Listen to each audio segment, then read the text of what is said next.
ಜಯತಿ ಹರಿರಚಿಂತ್ಯಃ ಸರ್ವದೇವೈಕವಂದ್ಯಃ ಪರಮಗುರುರಭೀಷ್ಟವಾಪ್ತಿದಃ ಸಜ್ಜನಾನಾಂ ನಿಖಿಲಗುಣಗಣಾರ್ಣೋ ನಿತ್ಯನಿರ್ಮುಕ್ತದೋಷಃ ಸರಸಿಜನಯನೋऽಸೌ ಶ್ರೀಪತಿರ್ಮಾನದೋ ನಃ ಯೋऽन्तಃ ಪ್ರವಿಶ್ಯ ಮಮ ವಾಚಮಿಮಾಂ ಪ್ರಸುಪ್ತಾಂ ಸಂಜೀವಯತ್ಯಖಿಲಶಕ್ತಿಧರಸ್ವಧಾಮ್ನಾ ಅನ್ಯಾಂಶ್ಚ ಹಸ್ತಚರಣಶ್ರವಣತ್ವಗಾದೀನ್ ಪ್ರಾಣಾನ್ನಮೋ ಭಗವತೆ ಪುರುಷಾಯ ತುಭ್ಯಂ ಯಸ್ಮಾತ್ ಬ್ರಹ್ಮೇಂದ್ರ ರುದ್ರಾದಿದೇವತಾನಾಂ ಶ್ರೇಯೋಪಿ ಚ ಜ್ಞಾನಸ್ಫೂರ್ತಿಃ ಸದಾ ತಸ್ಮೈ ಹರಯೇ ಗುರವೇ ನಮಃ ಅಭ್ರಮಂ ಭಂಗರಹಿತಂ ಅಜಡಂ ವಿಮಲಂ ಸದಾ ಆನಂದತೀರ್ಥಮತುಲಂ ಭಜೆ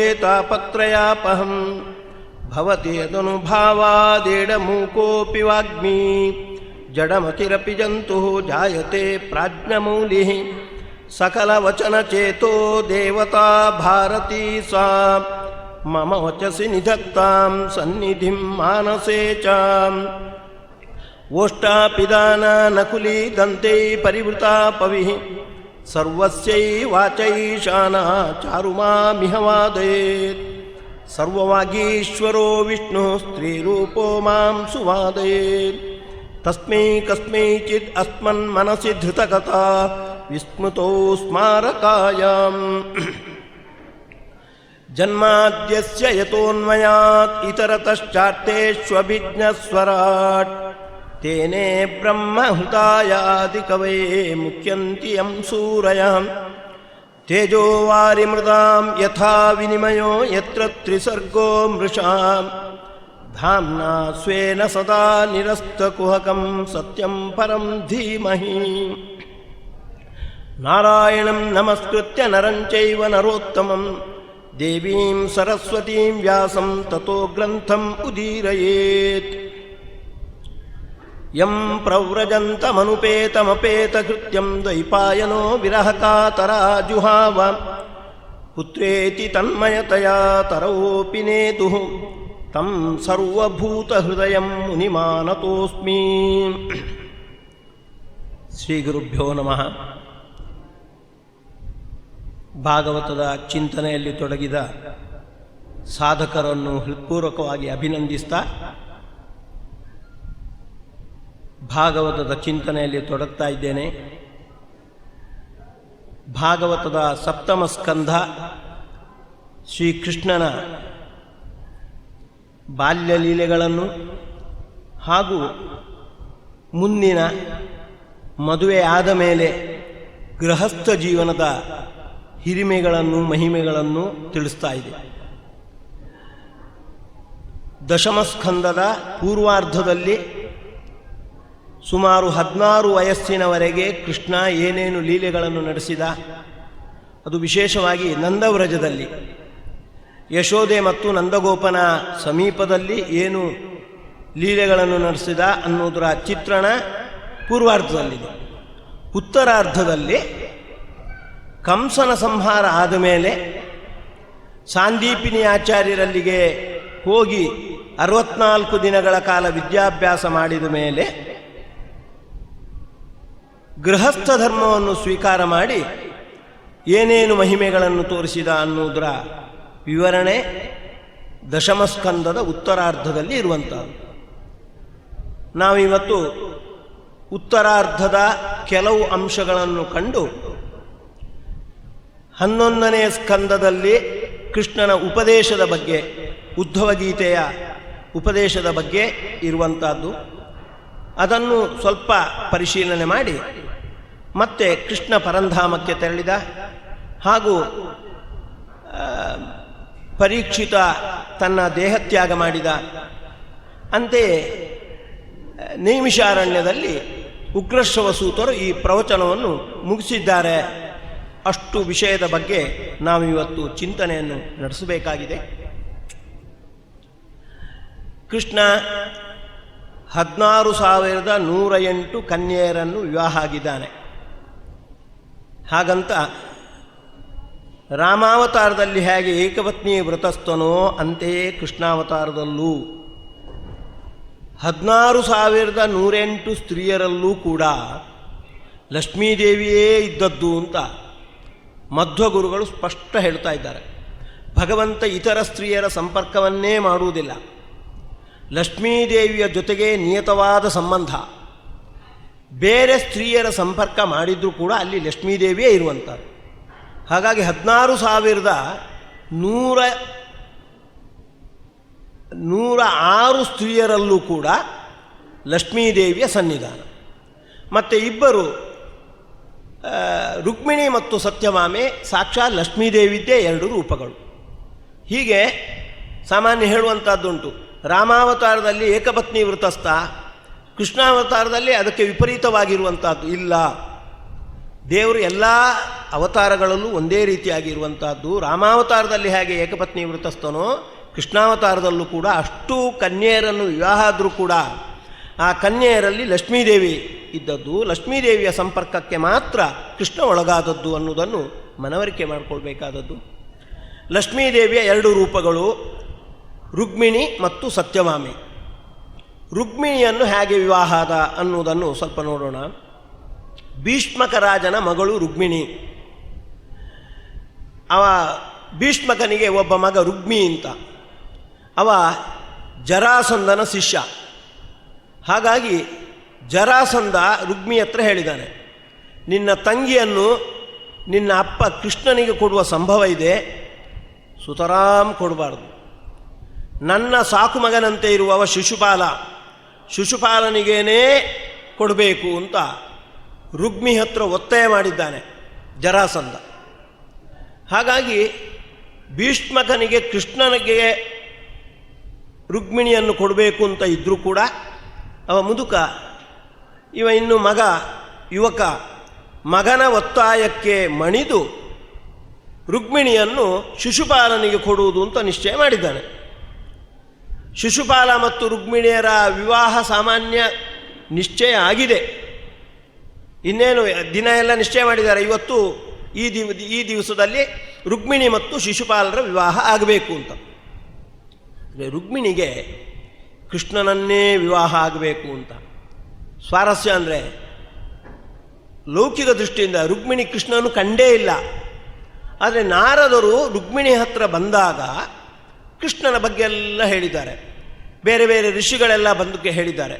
ಅದನ್ನು ಕೇಳಿ ರುಕ್ಮಿಣಿ ನಾನು ವಿವಾಹ ಆಗುವುದಾದರೆ ಕೃಷ್ಣನನ್ನೇ ಅಂತ ಪಟ್ಟು ತೊಟ್ಟಿದ್ದಾಳೆ. ಆದರೆ ಭೀಷ್ಮಕ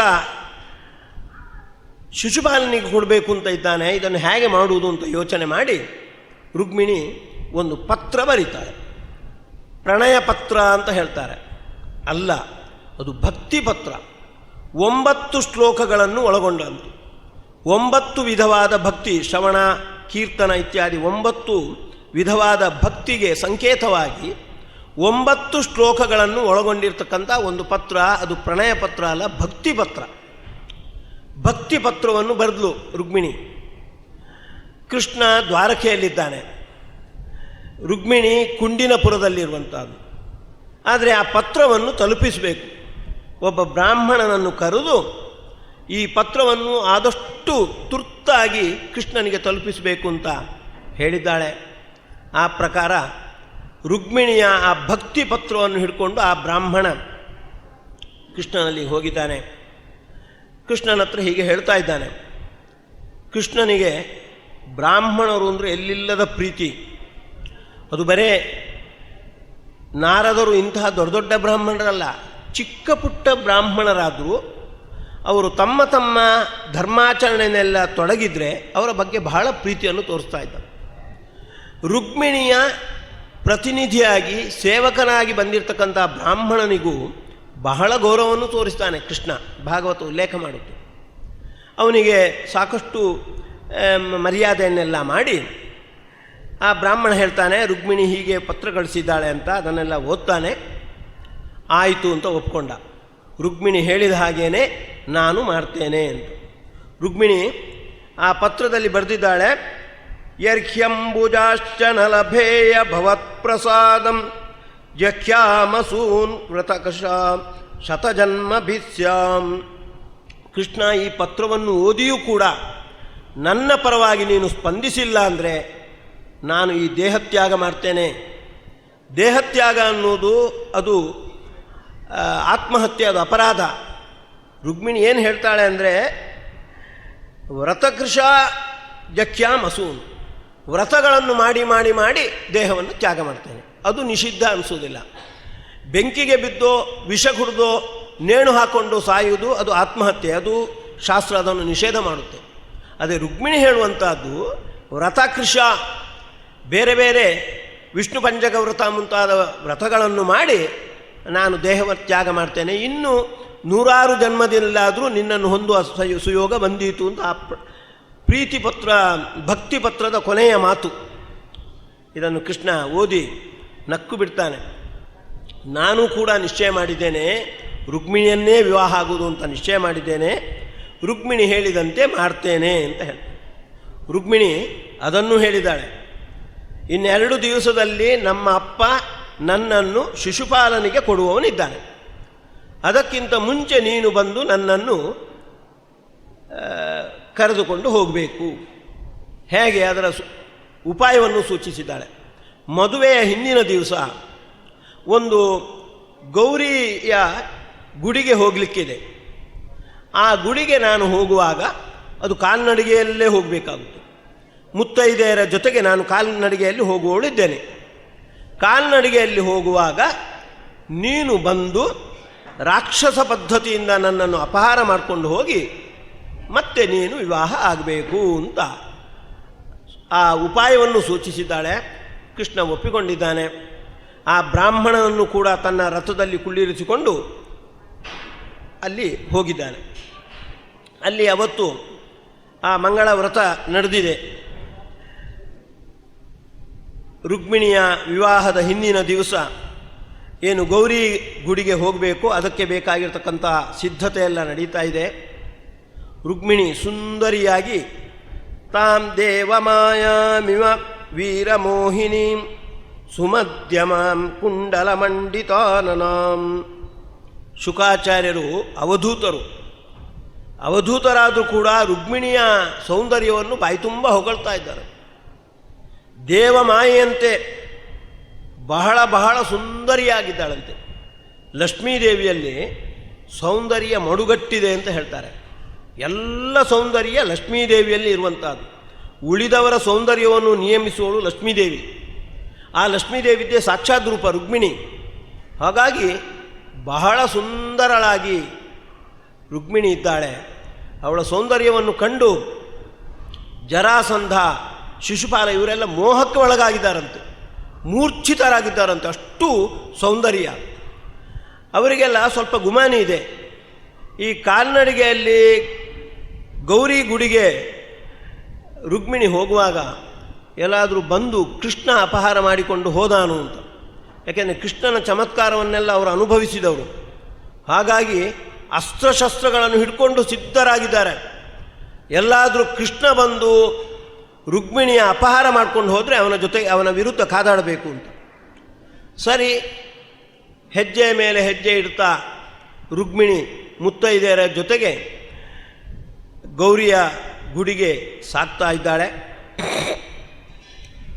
ಸ್ವಲ್ಪ ದೂರ ಹೋದ ಮೇಲೆ ಕೃಷ್ಣ ಬಂದಿದ್ದಾನೋ ಇಲ್ವೋ ಅಂತ ಕಾಣ್ತಾ ಇದ್ದಾಳಂತೆ. ಉತ್ಸಾರ್ಯ ವಾಮಕರಜೈ ಅಳಕಾನಪಾಂಗೈ ಪ್ರಾಪ್ತ ಕ್ರಿಯೈ ಕ್ಷತ ನೃಪಾನ್ ದದೃಶೇಚ್ಯುತಂ ಸಾಂ. ಗುಂಗುರು ಕೂದಲು ಮುಖದ ಮೇಲೆ ಬಂದಿದೆ. ಎಡಕೈಯಿಂದ ಅದನ್ನು ಸರಿಸಿ ಕೃಷ್ಣನನ್ನು ಕಾಣ್ತಾ ಇದ್ದಾಳಂತೆ. ಕೃಷ್ಣ ಎಲ್ಲೋ ದೂರದಲ್ಲಿ ನಿಂತಿದ್ದಾನೆ, ರುಕ್ಮಿಣಿಗೆ ಕಂಡಿದ್ದಾನೆ. ಮಧ್ವಗುರುಗಳು ದ್ವಾದಶ ಸ್ತೋತ್ರದಲ್ಲಿ ಒಂದು ಮಾತು ಹೇಳ್ತಾರೆ. ಇಂದಿರಾ ಚಂಚಲ ಅಪಾಂಗ ನೀರಾಜಿತಂ ಪ್ರೀಣಯಾಮೋ ವಾಸುದೇವಂ ಅಂತ. ಲಕ್ಷ್ಮೀದೇವಿಯ ಕಡೆಗಣ್ಣಿನಿಂದ ಪೂಜಿಸಲ್ಪಡುವವನು ಅಂತ. ಲಕ್ಷ್ಮೀದೇವಿ ಭಗವಂತನಿಗೆ ಮಂಗಳಾರತಿ ಮಾಡುವುದು ಹೇಗೆ ಅಂದರೆ, ಜಡವಾದ ಬೆಂಕಿಯಿಂದ ದೀಪದಿಂದ ಅಲ್ಲ, ತನ್ನ ಕಡೆಗಣ್ಣಿನಿಂದಂತೆ.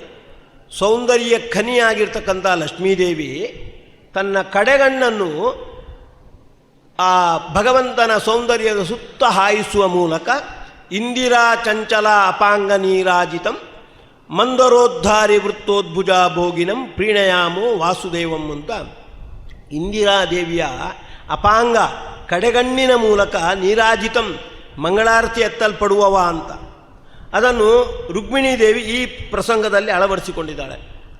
ಕೃಷ್ಣ ತನ್ನನ್ನು ಕರ್ಕೊಂಡು ಹೋಗಿಗೆ ಬಂದಿದ್ದಾನೆ ಅಂತ ಕೃಷ್ಣನಿಗೆ ಮೊದಲು ಮಂಗಳಾರತಿ ಯಾವುದರ ಮೂಲಕ? ದೀಪದ ಮೂಲಕ ಅಲ್ಲ, ತನ್ನ ಕಡೆಗಣ್ಣಿನ ಮೂಲಕ ಕೃಷ್ಣನ ಸೌಂದರ್ಯವನ್ನು ಪೂರ್ತಿ ಆಸ್ವಾದಿಸ್ತಾ ಸುತ್ತ ಆ ಕಡೆಗಣ್ಣನ್ನು ಹಾಯಿಸಿ ಅವನ ಸೌಂದರ್ಯವನ್ನು ಆಸ್ವಾದಿಸುವ ಮೂಲಕ ಮಂಗಳಾರತಿ ಎತ್ತಿದ್ದಾಳೆ. ಇನ್ನೇನು ಗೌರಿ ಗುಡಿಗೆ ಹೋಗಿ ಇನ್ನು ರಥವನ್ನು ಏರಿ ಇನ್ನು ಹೊರಡುವವಳು. ರಥವನ್ನು ಏರಬೇಕು ಅಂದಾಗ ರಥಂ ಸಮಾರೋಪ್ಯ ಸುಪರ್ಣ ಲಕ್ಷಣಂ ರಾಜನ್ಯ ಚಕ್ರಂ ಪರಿಭೂಯ ಮಾಧವಹಂ. ಎಲ್ಲಿದ್ದ ಅಂತ ಗೊತ್ತಿಲ್ಲ ಕೃಷ್ಣ, ಗರುಡಾರೂಢನಾಗಿ ಕೂಡಲೇ ಬಂದಿದ್ದಾನೆ. ಬಂದು ರುಕ್ಮಿಣಿಯನ್ನು ಅಪಹಾರ ಮಾಡಿದ್ದಾನೆ. ಎಲ್ಲ ರಾಜರು, ಶಿಶುಪಾಲ, ಇವರೆಲ್ಲ ಆಯುಧಗಳನ್ನು ಹಿಡ್ಕೊಂಡಿದ್ದಾರೆ. ಅವರನ್ನೆಲ್ಲ ಅವಮಾನ ಮಾಡಿ ಅವರನ್ನು ಕಡೆಗಣಿಸಿ ಕೃಷ್ಣ ರುಕ್ಮಿಣಿಯನ್ನು ಗರುಡನ ಮೇಲೆ ಕುಳ್ಳಿರಿಸಿಕೊಂಡು ನೇರ ಹೋಗಿಬಿಟ್ಟಿದ್ದಾನೆ. ಅವರೆಲ್ಲ ನೋಡ್ತಾ ಇದ್ದಾರೆ. ಇದು ಕೃಷ್ಣನ ಒಂದು ಚಮತ್ಕಾರ. ಅಷ್ಟೇ ಅವ ಪರಾಕ್ರಮಿಯಾದವ, ಬಹಳ ನಿಪುಣನಾದವ. ರುಕ್ಮಿಣಿ ತನಗೆ ಸೇರಬೇಕಾದವಳು, ಲಕ್ಷ್ಮೀದೇವಿಯ ಸಾಕ್ಷಾತ್ ರೂಪ, ತನ್ನವಳು. ಇತರರು ಅಪಹಾರ ಮಾಡ್ತಾ ಇದ್ದಾರೆ. ಇದು ಅನ್ಯಾಯ ಎನ್ನುವ ದೃಷ್ಟಿಯಿಂದ ರುಕ್ಮಿಣಿಯನ್ನು ಗರುಡನ ಮೇಲೆ ಕುಳ್ಳಿರಿಸಿಕೊಂಡು ತೆಗೆದುಕೊಂಡು ಹೋಗಿದ್ದಾನೆ. ಜರಾಸಂಧ, ಶಿಶುಪಾಲ ಇವರೆಲ್ಲ ಆಯುಧವನ್ನು ಹಿಡ್ಕೊಂಡಿದ್ದಾರೆ. ಏನು ಮಾಡಲಿಕ್ಕಾಗ್ತಾ ಇಲ್ಲ. ಅಷ್ಟು ವೇಗದಿಂದ ಬಂದು ಕೃಷ್ಣ ಅವಳನ್ನು ಕರ್ಕೊಂಡು ಹೋಗಿ ದ್ವಾರಕೆಗೆ ಕರ್ಕೊಂಡು ಹೋಗಿದ್ದಾನೆ. ಕೆಲವರೆಲ್ಲ ಅಟ್ಟಿಸಿಕೊಂಡು ಹೋದರು. ಇನ್ನು ಕೃಷ್ಣನ ಅಟ್ಟಿಸಿಕೊಂಡು ಹೋಗಲಿಕ್ಕಾಗಿಲ್ಲ ಅಂತ ಹಿಂಜರಿದಿದ್ದಾರೆ. ರುಕ್ಮಿಣಿಯ ಅಣ್ಣ ರುಗ್ಮಿ ಅವ ಮಾತ್ರ ಅಲ್ಲಿಯವರೆಗೂ ಹೋಗಿದ್ದಾನಂತೆ. ಕೃಷ್ಣ ಅವನ ವಿರುದ್ಧ ಕಾದಾಡಲಿಕ್ಕೆ ತೊಡಗಿದಾಗ ರುಕ್ಮಿಣಿ ಹೇಳ್ತಾಳೆ, ನನ್ನ ಅಣ್ಣ ಇವನಿಗೇನು ಮಾಡಬೇಡಿ ಅಂತ. ಆಗ್ಬೋದು ಅವನನ್ನು ಕೊಲ್ಲುವುದಿಲ್ಲ ಅಂತ ಅವನ ತಲೆಯನ್ನೆಲ್ಲ ಬೋಳಿಸಿ ವಿರೂಪನನ್ನಾಗಿ ಮಾಡಿ ಅವನನ್ನು ಬಿಟ್ಟ ಅಂತ ಬರುತ್ತೆ. ಆಗ ಮಧ್ವಾಚಾರ್ಯ ಒಂದು ನಿರ್ಣಯ ಹೇಳ್ತಾರೆ, ಯಾವತ್ತೂ ಲಕ್ಷ್ಮೀದೇವಿ ಮತ್ತು ಪರಮಾತ್ಮನಿಗೆ ಭಿನ್ನಾಭಿಪ್ರಾಯ ಇಲ್ಲ. ಭಗವಂತ ಏನು ಚಿಂತನೆ ಮಾಡ್ತಾನೋ ಅದಕ್ಕೆ ಅನುಗುಣವಾಗಿಯೇ ದೇವರು ಚಿಂತನೆ ಮಾಡೋದು. ಸಮಾನ ಅಂತ ಭಗವಂತ ಲಕ್ಷ್ಮೀದೇವಿಗೆ ಹೆಸರು. ಯಾಕೆಂದರೆ ಸಮಾನಂ ಮನಃ ಯಸ್ಯಾಸ ಅಂತ.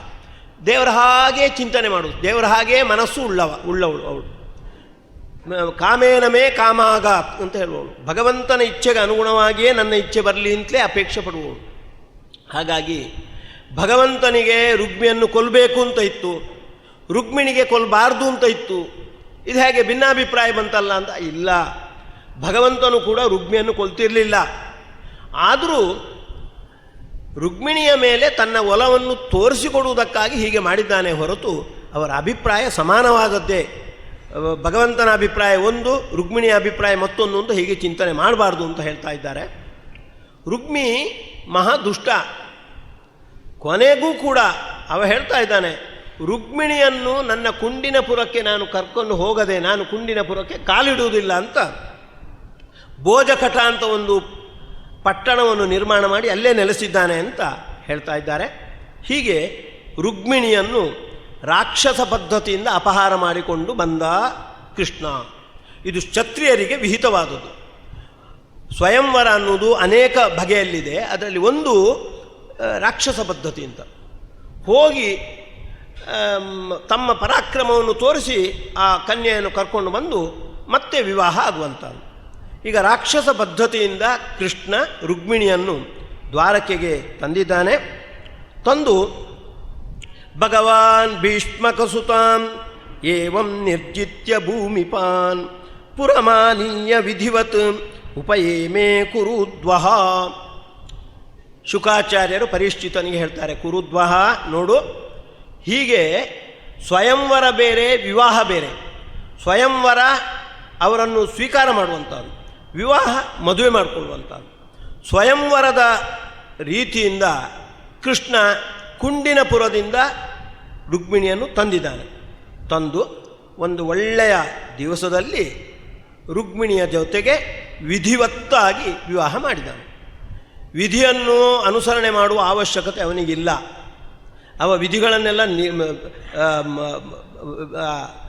ಅದನ್ನು ಎಲ್ಲರ ಮೇಲೆ ಹೊರಿಸುವವ, ಧರ್ಮಗಳನ್ನು ಉಳಿದವರ ಮೇಲೆ ಹೀಗೆ ಮಾಡಬೇಕು ಅಂತ ತಿಳಿಸುವವ. ಅವ ಧರ್ಮನೆ ಪಾಲನೆ ಮಾಡುವ ಅವಶ್ಯಕತೆ ಇಲ್ಲ. ಆದರೆ ಉಳಿದವರು ಧರ್ಮ ಪಾಲನೆ ಮಾಡಬೇಕು ಅನ್ನೋದಕ್ಕೆ ಮಾರ್ಗದರ್ಶನಕ್ಕಾಗಿ ಅವನು ಕೂಡ ಅದನ್ನು ಪಾಲಿಸ್ತಾನೆ. ಹಾಗಾಗಿ ರುಕ್ಮಿಣಿಯನ್ನು ಹಾಗೇ ವಿವಾಹ ಮಾಡಿಬಿಡ್ಬೋದಿತ್ತು. ಆದರೆ ವಿವಾಹ ಹೇಗೆ ಮಾಡಿಕೊಳ್ಬೇಕು ಅದೇ ರೀತಿಯಾಗಿ ಕ್ಷತ್ರಿಯರಿಗೆ ವಿವಾಹ ಪದ್ಧತಿ ಹೇಗೆ ಶಾಸ್ತ್ರದಲ್ಲಿ ಹೇಳಿದೆಯೋ ಆ ರೀತಿಯಾಗಿ ರುಕ್ಮಿಣಿಯನ್ನು ವಿವಾಹ ಆಗಿದ್ದಾನೆ. ವಿಧಿವತ್ ಉಪಯೇಮೆ, ಶಾಸ್ತ್ರದಲ್ಲಿ ಹೇಳಿದಂತೆ ರುಕ್ಮಿಣಿಯನ್ನು ವಿವಾಹ ಆಗಿದ್ದಾನೆ ಅಂತ ಹೇಳ್ತಾರೆ. ಹೇಗೆ? ಇಷ್ಟೇ ಹೇಳುವುದು ಶುಕಾಚಾರ್ಯರು. ಅದನ್ನು ವಾದಿರಾಜ ಸ್ವಾಮಿಗಳು ರುಕ್ಮಿಣೀಶ ವಿಜಯ ಅಂತ ಒಂದು ಗ್ರಂಥ ಮಾಡಿದ್ದಾರೆ. ಅದರಲ್ಲಿ ಕೃಷ್ಣ ಮತ್ತು ರುಕ್ಮಿಣಿಯ ವಿವಾಹ ಶಾಸ್ತ್ರವತ್ತಾಗಿ ಹೇಗೆ ನಡೆದಿತ್ತು ದ್ವಾರಕೆಯಲ್ಲಿ ಅದರ ಚಿತ್ರಣ ಎಲ್ಲ ನೀಡಿದ್ದಾರೆ. ಹೀಗೆ ಕೃಷ್ಣನ ಮೊದಲ ವಿವಾಹ, ರುಕ್ಮಿಣಿಯ ಜೊತೆಗೆ ಕೃಷ್ಣನ ಮೊದಲ ವಿವಾಹ. ತದಾ ಮಹೋತ್ಸವೋ ನೃಣಾಂ ಯದುಪುರ್ಯಾಂ ಗೃಹೇ ಗೃಹೇ. ಕೃಷ್ಣ ದ್ವಾರಕೆಯಲ್ಲಿ ಎಲ್ಲರಿಗೂ ಕೂಡ ಅತ್ಯಂತ ಪ್ರೀತಿಗೆ ಪಾತ್ರನಾದವ.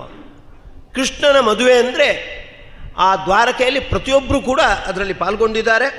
ತಮ್ಮ ಮನೆಯ ಖಾಸಗಿಯಾದ ಒಂದು ಸಮಾರಂಭ ಅನ್ನುವಂತೆ ಎಲ್ಲರೂ ಅದರ ಸವಿಯನ್ನು ಅನುಭವಿಸಿದ್ದಾರೆ ಅಂತ ಶುಕಾಚಾರ್ಯರು ತಿಳಿಸ್ತಾ ಇದ್ದಾರೆ. ಹೀಗೆ ಮೊದಲ ವಿವಾಹ, ಕೃಷ್ಣನ ವಿವಾಹ ರುಕ್ಮಿಣಿಯ ಜೊತೆಗೆ ಇಷ್ಟು ವೈಭವೋಪೇತವಾಗಿ ನಡೆದಿದೆ. ಮತ್ತೊಂದು ವಿವಾಹ ಸತ್ಯಭಾಮೆಯ ಜೊತೆಗೆ.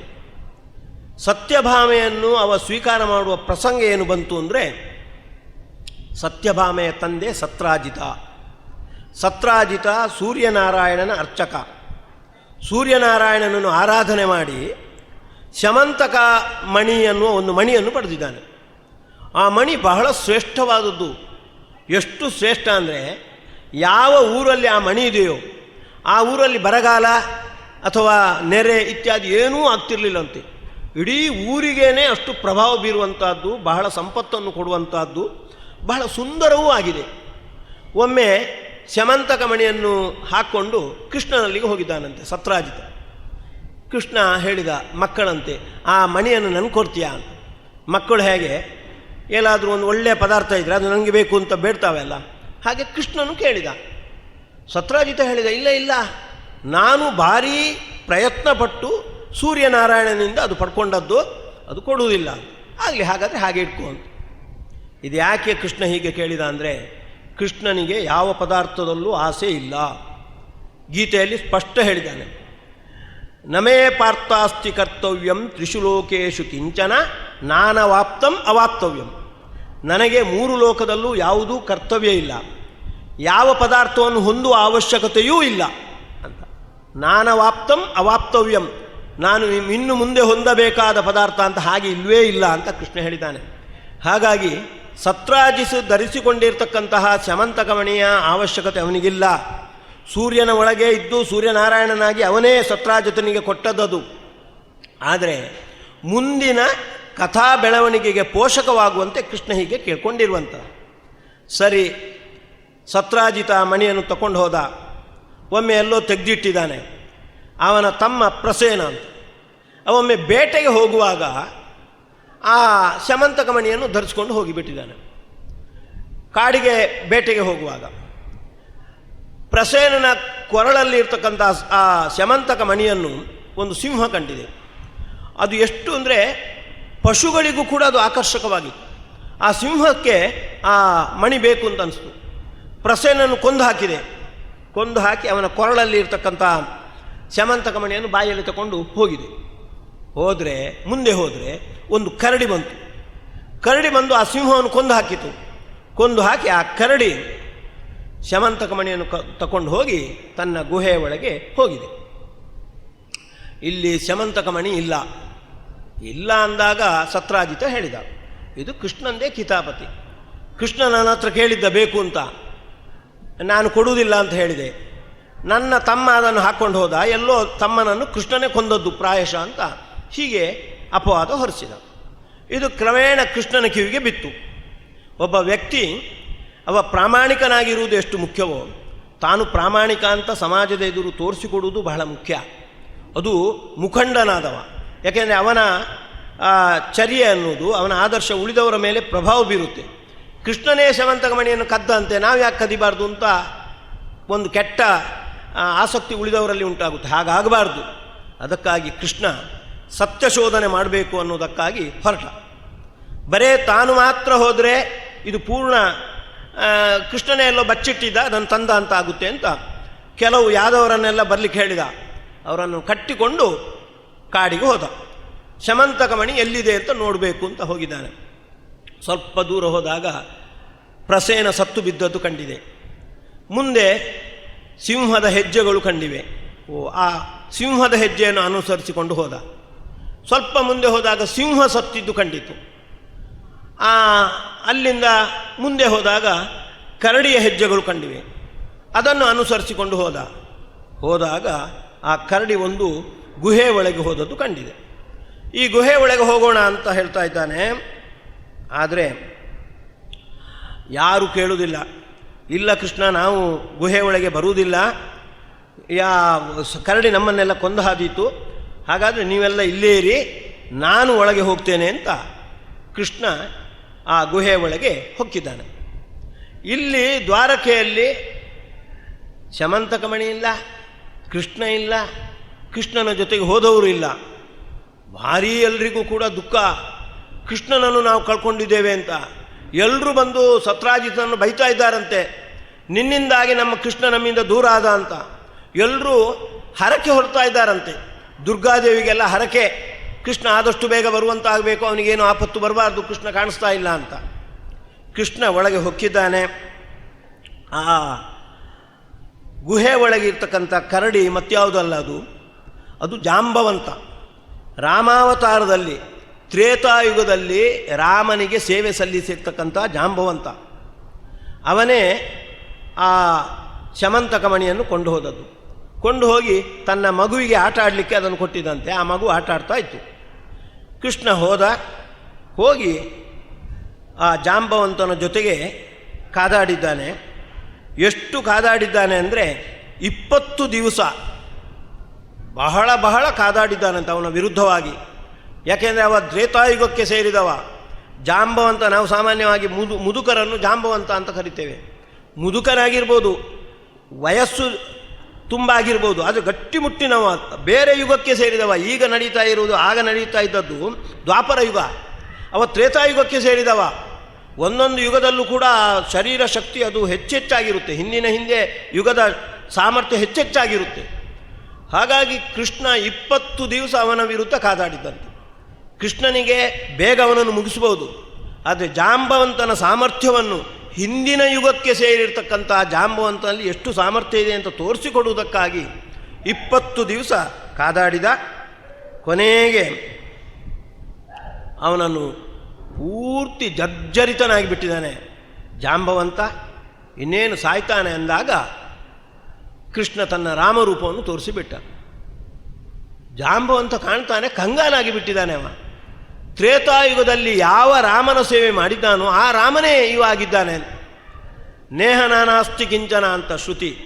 ರಾಮನಿಗೂ ಕೃಷ್ಣನಿಗೂ ಏನೂ ವ್ಯತ್ಯಾಸ ಇಲ್ಲ, ಭಗವಂತನ ರೂಪಗಳಿಗೆ ಏನೂ ವ್ಯತ್ಯಾಸ ಇಲ್ಲ ಅಂತ. ಅದನ್ನು ಆಗ ಜಾಂಬವಂತ ಅನುಭವಿಸಿದ. ರಾಮನೇ ಕೃಷ್ಣನಾಗಿ ಬಂದದ್ದು ಅಂತ ಸಾಷ್ಟಾಂಗ ಪ್ರಣಾಮ ಮಾಡ್ತಾನೆ. ನಂದು ಅಪರಾಧವಾಯಿತು, ನನಗೆ ಗೊತ್ತಿರಲಿಲ್ಲ, ನೀನು ರಾಮಾಭಿನ್ನನಾದ ಕೃಷ್ಣ ಅನ್ನೋದು ಗೊತ್ತಿರಲಿಲ್ಲ, ನಿನ್ನ ವಿರುದ್ಧ ನಾನು 20 ದಿವಸ ಕಾದಾಡುವಂತಾಯಿತು, ಮಹಾ ಅಪರಾಧವಾಯಿತು ಅಂತ ಪ್ರಣಾಮ ಮಾಡಿದ. ಕೃಷ್ಣ ಕರುಣಾಳು, ಹಾಗಾಗಿ ಅವನಿಗೆ ಕ್ಷಮೆ ನೀಡಿದ್ದಾನೆ. ಬರೇ ಕ್ಷಮೆ ಮಾತ್ರ ಅಲ್ಲ, ಅಭಿಮೃಶ್ಯ ಅರವಿಂದಾಕ್ಷ ಪಾಣಿನಾ ಶಂಕರೇಣ ತಂ ಕೃಪಯಾ ಪರಯಾ ಭಕ್ತಂ ಮೇಘ ಗಂಭೀರಯಾ ಗಿರಾ. ತನ್ನ ಶಂಕರವಾದ ಸುಖವನ್ನು ಉಂಟು ಮಾಡುವ ಕೈಯಿಂದ ಒಮ್ಮೆ ಹೀಗೆ ಸವರಿದ್ದಾನಂತೆ. ಸವರಿದ ಕ್ಷಣ ಆ ಜರ್ಜರಿತವಾಗಿರ್ತಕ್ಕಂತಹ ಜಾಂಬವಂತನ ಶರೀರ ಅದು ಮತ್ತೆ ಯುವ ಶರೀರದಂತೆ ಆಗಿದೆ. ಕೃಷ್ಣನ ಒಂದು ಕೈಯ ಸಾಮರ್ಥ್ಯ ನೋಡಿ. ಹಿಂದೆ ನಾವು ಕಂಡಿದ್ದೇವೆ, ಪರೀಕ್ಷಿತ ಉತ್ತರಾದೇವಿಯ ಗರ್ಭದಿಂದ ಹೊರಬಂದಾಕ್ಷಣ ಅಶ್ವತ್ಥಾಮಾಚಾರ್ಯರ ಅಸ್ತ್ರಕ್ಕೆ ಬಲಿಯಾಗಿ ಸತ್ತು ಹೋಗಿದ್ದ. ಕೃಷ್ಣ ಶಂಕರವಾದ ಕೈಯಿಂದ ಸ್ಪರ್ಶ ಮಾಡಿದಾಗ ಅವ ಮತ್ತೆ ಬದುಕಿದ. ಅದಕ್ಕಾಗಿ ಅವನಿಗೆ ವಿಷ್ಣುರಾತ ಅಂತ ಹೆಸರು ಅಂತ ಕೇಳಿದೆ. ಈಗ ಹಾಗೆ ಆಗಿತ್ತು. ಅವನ ಶರೀರ ಪೂರ್ತಿ ಜರ್ಜರಿತವಾಗಿತ್ತು ಜಾಂಬವಂತಂದು. ಕೃಷ್ಣ ಅಭಿಮೃಶ್ಯ ಅರವಿಂದಾಕ್ಷ ಪಾಣಿನಾ ಶಂಕರೇಣ ತಮ್ ಅಂತ ಹೇಳಿದ ಹಾಗೆ ತನ್ನ ಕೈಯಿಂದ ಒಮ್ಮೆ ಸವರಿದ. ಅವನ ಶರೀರ ಪೂರ್ತಿ ಶಸ್ತ್ರಚಿಕಿತ್ಸೆ ಇಲ್ಲದೇನೆ ಗಟ್ಟಿಮುಟ್ಟಾದ ಶರೀರವನ್ನು ಹೊಂದುವಂತಾದ. ಜಾಂಬವಂತನಿಗೆ ಭಕ್ತ್ಯುದ್ರೇಕವಾಗಿದೆ. ಮಣಿಯನ್ನು ಕೊಟ್ಟ. ಜೊತೆಗೆ ಅವನಲ್ಲಿ ಜಾಂಬವತಿ ಅಂತ ಅವನ ಮಗಳಿದ್ಲು. ಅವಳನ್ನು ಕೃಷ್ಣನಿಗೆ ಕೊಟ್ಟು ಬಿಟ್ಟ. ಅವಳಲ್ಲಿ ವಿಶೇಷವಾಗಿ ಲಕ್ಷ್ಮೀದೇವಿಯ ಸನ್ನಿಧಾನ. ಸತ್ಯಭಾಮೆ ರುಕ್ಮಿಣಿಯರು ಸಾಕ್ಷಾತ್ ಲಕ್ಷ್ಮೀದೇವಿಯರು. ಮತ್ತೆ ಉಳಿದ ಕೃಷ್ಣನ ಪತ್ನಿಯರಲ್ಲಿ ಜಾಂಬವತಿಯಲ್ಲಿ ವಿಶೇಷವಾಗಿ ಲಕ್ಷ್ಮೀದೇವಿಯ ಸನ್ನಿಧಾನ.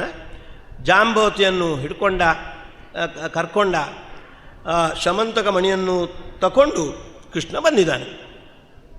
ಬಂದು ದ್ವಾರಕೆಗೆ ಬಂದು ನೇರವಾಗಿ ಸುಧರ್ಮ ಸಭೆಗೆ ಬಂದಿದ್ದಾನೆ. ದ್ವಾರಕೆಯಲ್ಲಿ ಒಂದು ಸಭಾಭವನ, ಸುಧರ್ಮ ಅಂತ ಹೆಸರು. ಅಲ್ಲಿ ದ್ವಾರಕೆಯ ನಿವಾಸಿಗಳೆಲ್ಲ ಬಂದು ಸಭೆ ಸೇರುವಂಥದ್ದು. ಈಗ ಒಂದು ಸಭೆ ಸೇರಬೇಕು, ತುರ್ತಾಗಿ ಒಂದು ಸಭೆ ಸೇರಬೇಕಾಗಿದೆ. ಏನದು ಅಂದರೆ ಶಮಂತಕ ಮಣಿಯ ಕಥೆಯನ್ನು ತಿಳಿಸಬೇಕಾಗಿ ಎಲ್ರಿಗೆ ಅಂತ. ಸತ್ರಾಜಿತ್ ರಾಜನನ್ನು ಕರೆದಿದ್ದಾನೆ. ಅವನ ನೇತೃತ್ವದಲ್ಲಿ, ಅವನ ಅಧ್ಯಕ್ಷತೆಯಲ್ಲಿ ಆ ಸಭೆ. ಎಲ್ಲರೂ ಬಂದಿದ್ದಾರೆ. ಬಂದು ಅವರ ಎದುರು ಕೃಷ್ಣ ಹೇಳ್ತಾ ಇದ್ದಾನೆ, ನೋಡಿ, ಈ ಶಮಂತಕ ಮಣಿಯ ವಿಷಯದಲ್ಲಿ ಸತ್ರಾಜಿತ್ ರಾಜ ನನ್ನ ಮೇಲೆ ಅಪವಾದವನ್ನು ಹೊರಿಸಿದ್ದ. ಆದರೆ ವಾಸ್ತವ ಸಂಗತಿ ಹೀಗಿದೆ. ಅದನ್ನು ಪ್ರಸೇನ ಹಾಕ್ಕೊಂಡು ಹೋಗಿದ್ದ. ಸಿಂಹದ ಬಾಯಿಗೆ ಹೋಯಿತು, ಕರಡಿಯ ಬಾಯಿಗೆ ಹೋಯಿತು. ಆ ಕರಡಿಯ ಮೂಲಕ ನಾನು ತಂದಿರುವಂಥದ್ದು. ನಾನು ಅದನ್ನು ಕದ್ದುಕೊಂಡು ಹೋದವಲ್ಲ. ಆ ಶಮಂತಕ ಮಣಿಯ ಹಗರಣ ನನ್ನ ಮೇಲೆ ಹೊರಿಸಬಾರ್ದು ಅಂತ ಎಲ್ಲರ ಎದುರು ಹೇಳಿದ್ದಾರೆ. ಹೇಳುವ ಅವಶ್ಯಕತೆ ಇಷ್ಟೇ. ಕೃಷ್ಣನ ಮೇಲೆ ಆ ಚೌರ್ಯದ ಆರೋಪ ಮಾಡಿದರೆ ಕೃಷ್ಣನಿಗೇನೂ ಇಲ್ಲ. ಅದರಿಂದ ಉಳಿದವರಿಗೆ ಕೃಷ್ಣನ ಬಗ್ಗೆ ತಪ್ಪು ಕಲ್ಪನೆ ಬರುತ್ತೆ. ಕೃಷ್ಣನನ್ನು ದೇವರು ಅಂತ ಪೂಜೆ ಮಾಡಲಿಕ್ಕೆ ಅವರಿಗೆ ಅವಿಶ್ವಾಸ ಬರುತ್ತೆ. ಅದರಿಂದ ಅವರು ಕೆಡ್ತಾರೆ ಅನ್ನುವ ದೃಷ್ಟಿಯಿಂದ ತನ್ನ ಪ್ರಾಮಾಣಿಕತೆಯನ್ನು ಪ್ರಸಿದ್ಧಪಡಿಸುವುದಕ್ಕಾಗಿ ಆ ಸಭೆಯಲ್ಲಿ ಎಲ್ಲರ ಎದುರು ಹೇಳಿದ. ಅದನ್ನು ಸಮರ್ಥನೆ ಮಾಡಿದ. ಆ ಮೂಲಕ ಸಮಾಜದ ಹಿರಿಯರು ಅವರು ಪ್ರಾಮಾಣಿಕರಾಗಿರಬೇಕು. ಜೊತೆಗೆ ಸಮಾಜಕ್ಕೆ ತಾವು ಪ್ರಾಮಾಣಿಕರು ಅಂತ ತೋರಿಸಿಕೊಡ್ಬೇಕು. ತೋರಿಸೋದು ಅಂದರೆ ಸುಮ್ಮನೆ ಅಲ್ಲ, ಈ ತಮ್ಮ ಪ್ರಾಮಾಣಿಕತೆಯನ್ನು ತೋರಿಸಿ ಉಳಿದವರ ಮೇಲೆ ಅದರ ಸ್ಫೂರ್ತಿ ಬೀಳುವಂತೆ ಅವರು ಮಾಡಬೇಕು ಅನ್ನೋದನ್ನು ಕೃಷ್ಣ ತೋರಿಸಿಕೊಟ್ಟ. ಸತ್ರಾಜಿತ್ ರಾಜನಿಗೆ ಪೂರ್ತಿ ತನ್ನ ತಪ್ಪು ಅರಿವಾಗಿದೆ. ಅವ ಶಮಂತಕ ಮಣಿಯನ್ನು ಕೃಷ್ಣನಿಗೆ ಕೊಟ್ಟ. ಜೊತೆಗೆ ಅವನ ಒಬ್ಬಳು ಮಗಳು ಸತ್ಯಭಾಮೆ ಅಂತ, ಸಾಕ್ಷಾತ್ ಲಕ್ಷ್ಮೀದೇವಿ. ಎಲ್ಲ ಯಾದವರು ಕೇಳಿದ್ರಂತೆ, ಸತ್ಯಭಾಮೆಯನ್ನು ನಮಗೆ ಕೊಡಬೇಕು, ನಂಗೆ ಕೊಡಬೇಕು ಅಂತ. ಅಷ್ಟು ಸುಂದರಿಯಾಗಿದ್ಲು, ಯಾರಿಗೂ ಕೊಟ್ಟಿಲ್ಲ. ಈಗ ಕೃಷ್ಣನಿಗೆ ಸತ್ಯಭಾಮೆಯನ್ನು ಕೊಟ್ಟಿದ್ದಾನೆ. ಕೃಷ್ಣ ಹೇಳಿದ, ಆ ಶಮಂತಕ ಮಣಿಯ ಅವಶ್ಯಕತೆ ನನಗಿಲ್ಲ, ನನಗೆ ಬೇಡ ಅಂತ ಸತ್ರಾಜಿತ್ ರಾಜನಿಗೆ ಕೊಟ್ಟು ಬಿಟ್ಟಿದ್ದಾನೆ. ನಾನು ಮೊದಲು ನಿನ್ನ ಹತ್ರ ಕೇಳಿದ್ದೆ, ಯಾಕೆ ಅಂದರೆ ನಿನಗೆ ಹೀಗೆ ಸಂದೇಹ ಬರಲಿ ಅನ್ನುವುದಕ್ಕಾಗಿ. ಮುಂದೆ ನನ್ನ ಮೇಲೆ ನೀನು ಆರೋಪ ಮಾಡಿ ಆ ಮೂಲಕ ಮತ್ತೆ ಅದರ ಸಂಶೋಧನೆಯನ್ನು ನಾನೇ ಮಾಡಿ ತಂದು ಕೊಡಬೇಕು ಅನ್ನುವ ವೇದಿಕೆಯ ನಿರ್ಮಾಣಕ್ಕಾಗಿ ಅಷ್ಟೇ ನಿನ್ನ ಹತ್ರ ಕೇಳಿದ್ದು. ನನಗೆ ಅದರ ಅವಶ್ಯಕತೆ ಇಲ್ಲ, ನೀನೇ ಇಟ್ಕೋ ಅಂತ ಸತ್ರಾಜಿತ್ ರಾಜನಿಗೆ ಆ ಮಣಿ ಕೊಟ್ಟು ಸತ್ಯಭಾಮೆಯನ್ನು ಮಾತ್ರ ಸ್ವೀಕಾರ ಮಾಡಿದ. ಸಸತ್ಯಭಾಮಾಂ ಭಗವಾನ್ ಉಪಯೇಮೆ ಯಥಾವಿಧಿ ಅಂತ ವಿಧಿವತ್ತಾಗಿ ಸತ್ಯಭಾಮೆಯನ್ನು ಕೂಡ ವಿವಾಹ ಆಗಿದ್ದಾನೆ ಅಂತ ತಿಳಿಸ್ತಾ ಇದ್ದಾರೆ. ಆ ಶಮಂತಕ ಮಣಿಯನ್ನು ಮತ್ತೆ ಅಕ್ರೂರ ಮುಂತಾದವರು ಸೇರಿ ಅದನ್ನು ಮತ್ತೆ ಅಪಹಾರ ಮಾಡಿದರು. ಮತ್ತೆ ಕೃಷ್ಣನೇ ಅಕ್ರೂರನ ಹತ್ರ ಕೇಳಿ ಆ ಶಮಂತಕ ಮಣಿ ದೊರಕುವಂತೆ ಮಾಡಿ ಮತ್ತು ಅಕ್ರೂರನಿಗೆ ಅದನ್ನು ಕೊಟ್ಟಿದ್ದಾನೆ. ಈ ಕಥೆಯನ್ನು ತಿಳಿಸಿ ಶುಕಾಚಾರ್ಯರು ಇದರ ಫಲಶ್ರುತಿಯನ್ನು ಹೀಗೆ ಹೇಳ್ತಾರೆ.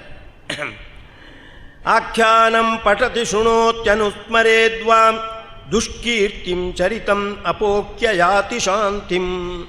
ಇದರ ಒಂದು ಒಳ್ಳೆಯ ಒಂದು ಫಲ ಏನು ಅಂದರೆ, ನಮ್ಮ ಮೇಲೆ ಏನಾದರೂ ಅಪವಾದ ಬಂದಿದ್ದರೆ, ಮಿಥ್ಯಾ ಅಪವಾದ ಬಂದಿದ್ದರೆ ಅದರ ಪರಿಹಾರವಾಗುತ್ತೆ ಅಂತ ಇದು ಮಾಡಿ. ದೇವರ ಉಪಾಸನೆ ನಾವು ಹೇಗೆ ಮಾಡಬೇಕು ಅಂದರೆ ತಮ್ ಯಥಾ ಯಥಾ ಉಪಾಸತೆ ತದೇವ ಭವತಿ. ಯಾವ ಗುಣಸಂಪನ್ನನಾಗಿ ಅವನನ್ನು ನಾವು ಉಪಾಸನೆ ಮಾಡ್ತೇವೆಯೋ ಅದಕ್ಕೆ ಅನುಗುಣವಾಗಿ, ಅದರಿಂದ ಪ್ರಸನ್ನನಾದ ಭಗವಂತ ಅದಕ್ಕೆ ಅನುಗುಣವಾಗಿ ನಮಗೆ ಫಲ ಕೊಡ್ತಾನೆ. ಕೃಷ್ಣನಿಗೆ ಹೀಗೆ ಮಿಥ್ಯಾಪವಾದ ಬಂದಿತ್ತು ಸ್ಯಮಂತಕಮಣಿಯ ವಿಷಯದಲ್ಲಿ, ಅದನ್ನು ಅವ ಪರಿಹಾರ ಮಾಡಿಕೊಂಡಿದ್ದ ಅಂತ ಕೃಷ್ಣನನ್ನು ನಾವು ಚಿಂತನೆ ಮಾಡಿದರೆ ಅದರಿಂದ ಪ್ರಸನ್ನನಾದ ಕೃಷ್ಣ ನಮ್ಮ ಮೇಲೆ ಎಲ್ಲಾದರೂ ಮಿಥ್ಯಾಪವಾದ ಬಂದಿದ್ದರೆ ಅದು ಪರಿಹಾರ ಆಗುವಂತೆ ಅನುಗ್ರಹ ಮಾಡ್ತಾನೆ. ಹಾಗಾಗಿಯೇ ಗಣೇಶ ಚೌತಿ ದಿವಸ ವಿಶೇಷವಾಗಿ ಈ ಸ್ಯಮಂತಕೋಪಾಖ್ಯಾನದ ಚಿಂತನೆ ಮಾಡುವ ಪದ್ಧತಿ ನಮ್ಮಲ್ಲಿ ಬಂದಿದೆ. ಯಾಕೆಂದರೆ ಗಣೇಶ ಚೌತಿ ದಿವಸ ಚಂದ್ರನನ್ನು ಕಂಡ್ರೆ ಅಪವಾದ ಬರುತ್ತೆ ಅಂತ ಒಂದು ನಂಬಿಕೆ. ಚಂದ್ರನು ನಮ್ಮ ಕಣ್ಣು ಕಾಣಬೇಡ ಅಂದರೆ ನಮ್ಮ ಕಣ್ಣು ಕೇಳುವುದಿಲ್ಲ, ಕಂಡೇ ಕಾಣ್ತೇವೆ. ಹಾಗಾಗಿ ಅಪವಾದ ಬರುವ ಸಂಭವ ಇದೆ, ಅದನ್ನು ದೂರ ಮಾಡಬೇಕು ಅನ್ನುವುದಕ್ಕಾಗಿಯೇ ಚೌತಿ ದಿವಸ ಸ್ಯಮಂತಕಮಣಿಯ ಉಪಾಖ್ಯಾನದ ಚಿಂತನೆ ನಡೆಸಬೇಕು. ಅದರಲ್ಲಿ ಕೃಷ್ಣ ಹೇಗೆ ತನ್ನ ಮೇಲೆ ಬಂದಿರತಕ್ಕಂಥ ಅಪವಾದವನ್ನು ದೂರ ಮಾಡಿ ಅವ ಅಪವಾದದಿಂದ ನಿರ್ಮುಕ್ತನಾಗಿ ಮೆರೆದ್ನೋ ಆ ರೀತಿ ಅಪವಾದ ನಮ್ಮ ಮೇಲೆ ಅಪವಾದ ಬಂದಿದ್ದರೆ ಅದರ ಪರಿಹಾರವಾಗುತ್ತೆ ಅಂತ ಇರುವಂಥದ್ದು. ಹೀಗೆ ಕೃಷ್ಣ ಸ್ಯಮಂತಕಮಣೇರ್ ಹರ್ತ ಅಂತ ಅವನನ್ನು ಕೃಷ್ಣಾಷ್ಟೋತ್ತರ ಶತನಾಮ ಸ್ತೋತ್ರದಲ್ಲಿ ಕರೆಯುವಂಥದ್ದು. ಈ ರೀತಿಯಾಗಿ ಒಬ್ಬ ಮುಖಂಡ ಹೇಗೆ ತನ್ನ ಪ್ರಾಮಾಣಿಕನಾಗಿ ಬದುಕುವುದು ಎಷ್ಟು ಮುಖ್ಯವೋ ತಾನು ಪ್ರಾಮಾಣಿಕ ಅಂತ ತೋರಿಸಿಕೊಡುವುದು ಅಷ್ಟೇ ಮುಖ್ಯ ಅನ್ನುವುದನ್ನು ತೋರಿಸಿಕೊಟ್ಟಿದ್ದಾನೆ. ಇನ್ನು ಕೃಷ್ಣನ ಒಬ್ಬ ಗೆಳೆಯ ಸುಧಾಮ, ಅವನ ಚರಿತ್ರೆಯ ಸವಿಯನ್ನು ಸ್ವಲ್ಪ ಆಸ್ವಾದಿಸೋಣ. ಒಬ್ಬ ಬಡ ಬ್ರಾಹ್ಮಣ, ಕೃಷ್ಣ 64 ದಿವಸ ಸಾಂದೀಪಿನಿ ಆಚಾರ್ಯರಲ್ಲಿ ಅಧ್ಯಯನ ಮಾಡ್ತಾ ಇದ್ದ. ಆಗ ಅವನ ಸಹಪಾಠಿ ಸುಧಾಮ ಅಲ್ಲ, ಗಮನಿಸಬೇಕಾದದ್ದು, ಹೆಚ್ಚಿನ ಜನ ತಪ್ಪು.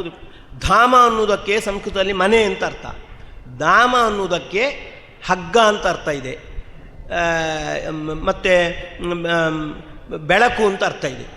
ಇವ ಸುಧಾಮ ಅಲ್ಪಪ್ರಾಣ, ಒಳ್ಳೆಯ ಭಕ್ತಿಯ ಹಗ್ಗವನ್ನು ಹೊಂದಿದವ ಅನ್ನುವ ಅರ್ಥದಲ್ಲಿ ಅವನನ್ನು ಸುಧಾಮ ಅಂತ ಕರೆಯುವಂಥದ್ದು. ಅವನಿಗೊಂದು ಅಡ್ಡ ಹೆಸರು ಕುಚೈಲ ಅಂತ. ಮಹಾಬಡವ, ಉಡ್ಲಿಕ್ಕೆ ಸರಿಯಾದ ವಸ್ತ್ರವೂ ಇಲ್ಲ, ಉಡುಪು ಕೂಡ ಅಲ್ಲಲ್ಲಿ ಹರಿದ ಉಡುಪನ್ನು ಉಡುವವ, ಅಷ್ಟು ಮಹಾ ಅಭಿಮಾನಿ, ಯಾರತ್ರವೂ ಕೇಳುವವ ಅಲ್ಲ. ಹೀಗಿರುವಾಗ ಒಮ್ಮೆ ಅವನ ಪತ್ನಿ ಒತ್ತಾಯ ಮಾಡ್ತಾಳೆ, ನೀವು ಮತ್ತೆ ಮತ್ತೆ ಹೇಳ್ತಾ ಇದ್ದೀರಿ ಸಾಂದೀಪಿನಿ ಆಚಾರ್ಯರಲ್ಲಿ ಅಧ್ಯಯನ ಮಾಡುವಾಗ ನನಗೊಬ್ಬ ಗೆಳೆಯ ಇದ್ದ ಕೃಷ್ಣ ಅಂತ ಹೇಳ್ತಾ ಇದ್ದೀರಿ. ಕೃಷ್ಣ ಬಹಳ ಉದಾರಿ ಅನ್ನುವುದನ್ನು ನಾನು ಕೇಳಿದ್ದೇನೆ. ಹಾಗಾಗಿ ಕೃಷ್ಣನ ಹತ್ರ ಒಮ್ಮೆ ಹೋದರೆ ಅವ ಏನಾದರೂ ನಮಗೆ ಕೊಟ್ಟಾನು, ನೀವು ಯಾಕೆ ಹೋಗಬಾರ್ದು? ಸುಮ್ಮನೆ ಇದ್ದ ಸುಧಾಮ. ದೇವರ ಹತ್ರ ನಾವು ಏನಾದರೂ ಕೇಳಲಿಕ್ಕೆ ಹೋಗುವಂಥದ್ದಲ್ಲ, ಕೃಷ್ಣನನ್ನು ಹಾಗೇ ಅವನನ್ನು ನೋಡಬೇಕು. ಅದು ಬಿಟ್ಟು ಅದು ಕೊಡು ಇದು ಕೊಡು ಅಂತ ಕೇಳಿದರೆ ನನ್ನ ಗೆಳೆತನವನ್ನು ದುರುಪಯೋಗಪಡಿಸಿದಂತಾಗುತ್ತೆ ಅಂತ ಮಹಾ ಅಭಿಮಾನಿಯವ. ಆದರೆ ಸಯೇವಂ ಭಾರ್ಯೆಯ ವಿಪ್ರೋ ಬಹುಶಃ ಪ್ರಾರ್ಥಿತೋ ವಿಭು. ಮತ್ತೆ ಮತ್ತೆ ಸುಧಾಮನ ಪತ್ನಿ ಒತ್ತಾಯ ಮಾಡ್ತಾ ಇದ್ದಾಳೆ, ಒಮ್ಮೆ ಆದರೂ ಹೋಗಿ, ನೀವು ಕೃಷ್ಣನ ಹತ್ರ ಹೋಗಿ, ಬಾಯಿ ಬಿಡುವುದು ಬೇಡ, ಸುಮ್ಮನೆ ಅವನನ್ನು ನೋಡಿದ್ರೂ ಕೂಡ ನಮಗೆ ಸಂಪತ್ತು ದೊರಕುತ್ತೆ ಅಂತ ಹೇಳ್ತಾರೆ, ಹೋಗಿ ಅಂತ ಅಷ್ಟು ಒತ್ತಾಯ ಮಾಡಿದಾಗ ಸುಧಾಮನಿಗೆ ಸುಮ್ಮನೆ ಇರಲಿಕ್ಕಾಗಿಲ್ಲ. ಆಗ್ಬೋದು, ಹೋಗ್ತೇನೆ ಅಂತ ಹೇಳಿದ. ಹೋಗುವಾಗ ಬರೇಗೈಯಲ್ಲಿ ಹೋಗಬಾರ್ದು. ನಾವು ಮಿತ್ರರ ಹತ್ರ, ರೋಗಿಗಳಲ್ಲಿಗೆ, ಮಕ್ಕಳು ಇರುವಲ್ಲಿಗೆ, ವೃದ್ಧರಿರುವಲ್ಲಿಗೆ ರಿಕ್ತ ಹಸ್ತೋ ನಗಚ್ಚೇತ್ ಅಂತ ಇರುವಂಥ, ಬರೇಗೈಯಲ್ಲಿ ಹೋಗಬಾರ್ದು. ಏನಾದರೂ ಹಿಡ್ಕೊಂಡು ಹೋಗಬೇಕು ಅಂತ ಇರುವಂಥದ್ದು. ಏನಾದರೂ ಇದ್ದರೆ ಕೊಡು ಅಂತ ಏನೂ ಇಲ್ಲ ನೋಡಿ. ಆ ಮನೆಯಲ್ಲಿ ಸುಧಾಮನ ಅವ ಕುಚೈಲ, ಉಡ್ಲಿಕ್ಕೆ ಬಟ್ಟೆ ಇಲ್ಲದವ, ಮನೆಯಲ್ಲಿ ಏನಿದ್ದಿತು ಆ ಕಡೆ ಮನೆಗೆ ಹೋಗಿ 2 ಮುಟ್ಟಿ ಅವಲಕ್ಕಿಯನ್ನು ತಂದು ಕೊಡ್ತಾಳೆ. ಅವಲಕ್ಕಿಯನ್ನು ತಗೊಂಡು ಹೋಗೋದು ಹೇಗೆ? ಆಗ ಕಾಗದ ಇತ್ಯಾದಿಗಳ ಬಳಕೆ ಇರಲಿಲ್ಲ. ಒಂದು ಹರಿದ ಬಟ್ಟೆಯಲ್ಲಿ ಅದನ್ನು ಕಟ್ಟಿ ಆ ಗಂಟನ್ನು ಕುಚೈಲನ ಕೈಯಲ್ಲಿಟ್ಟು, ನೀವು ನಿಮ್ಮ ಕೃಷ್ಣನಿಗೆ ತಗೊಂಡು ಹೋಗಿ ಅಂತ ಕೊಡ್ತಿದ್ದಾಳೆ. ಅದನ್ನು ತಗೊಂಡು ಹೋಗಿ ದ್ವಾರಕೆಗೆ ಹೋಗಿದ್ದಾನೆ. ಒಂದೇ ರೀತಿಯ ಮನೆಗಳು, ಒಳ್ಳೆ ವೈಭವದ ಮನೆಗಳು. ಒಬ್ಬ ಸಾಮಾನ್ಯ ಹಳ್ಳಿ ಹೈದ ಬಾಂಬೆಗೋ ಬೆಂಗಳೂರಿಗೆ ಹೋದರೆ ಹೇಗೆ ಪಕ್ಕ ಕಂಗಾಲಾಗಿ ಬಿಡ್ತಾನೋ ಆ ರೀತಿ ಸುಧಾಮನಿಗೆ ಬರುವುದೇನೋ ಬಂದೆ ಕೃಷ್ಣನಲ್ಲಿಗೆ.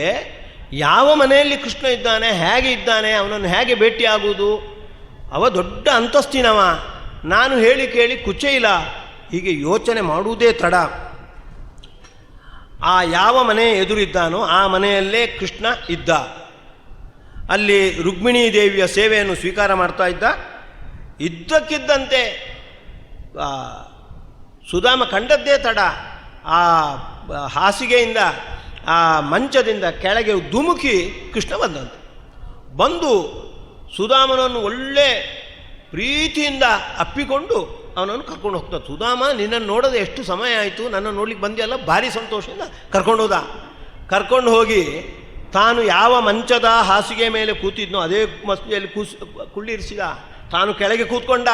ಅವನು ಕಾಲು ಒತ್ತಾ ಇದ್ದಾನಂತೆ. ತನಗೆ ಗಾಳಿ ಹಾಕ್ತಾ ಇದ್ದಾರೆ, ಅವನಿಗೆ ಗಾಳಿ ಹಾಕಿಂದ ಹೇಳ್ತಾ ಇದ್ದಾರಂತೆ.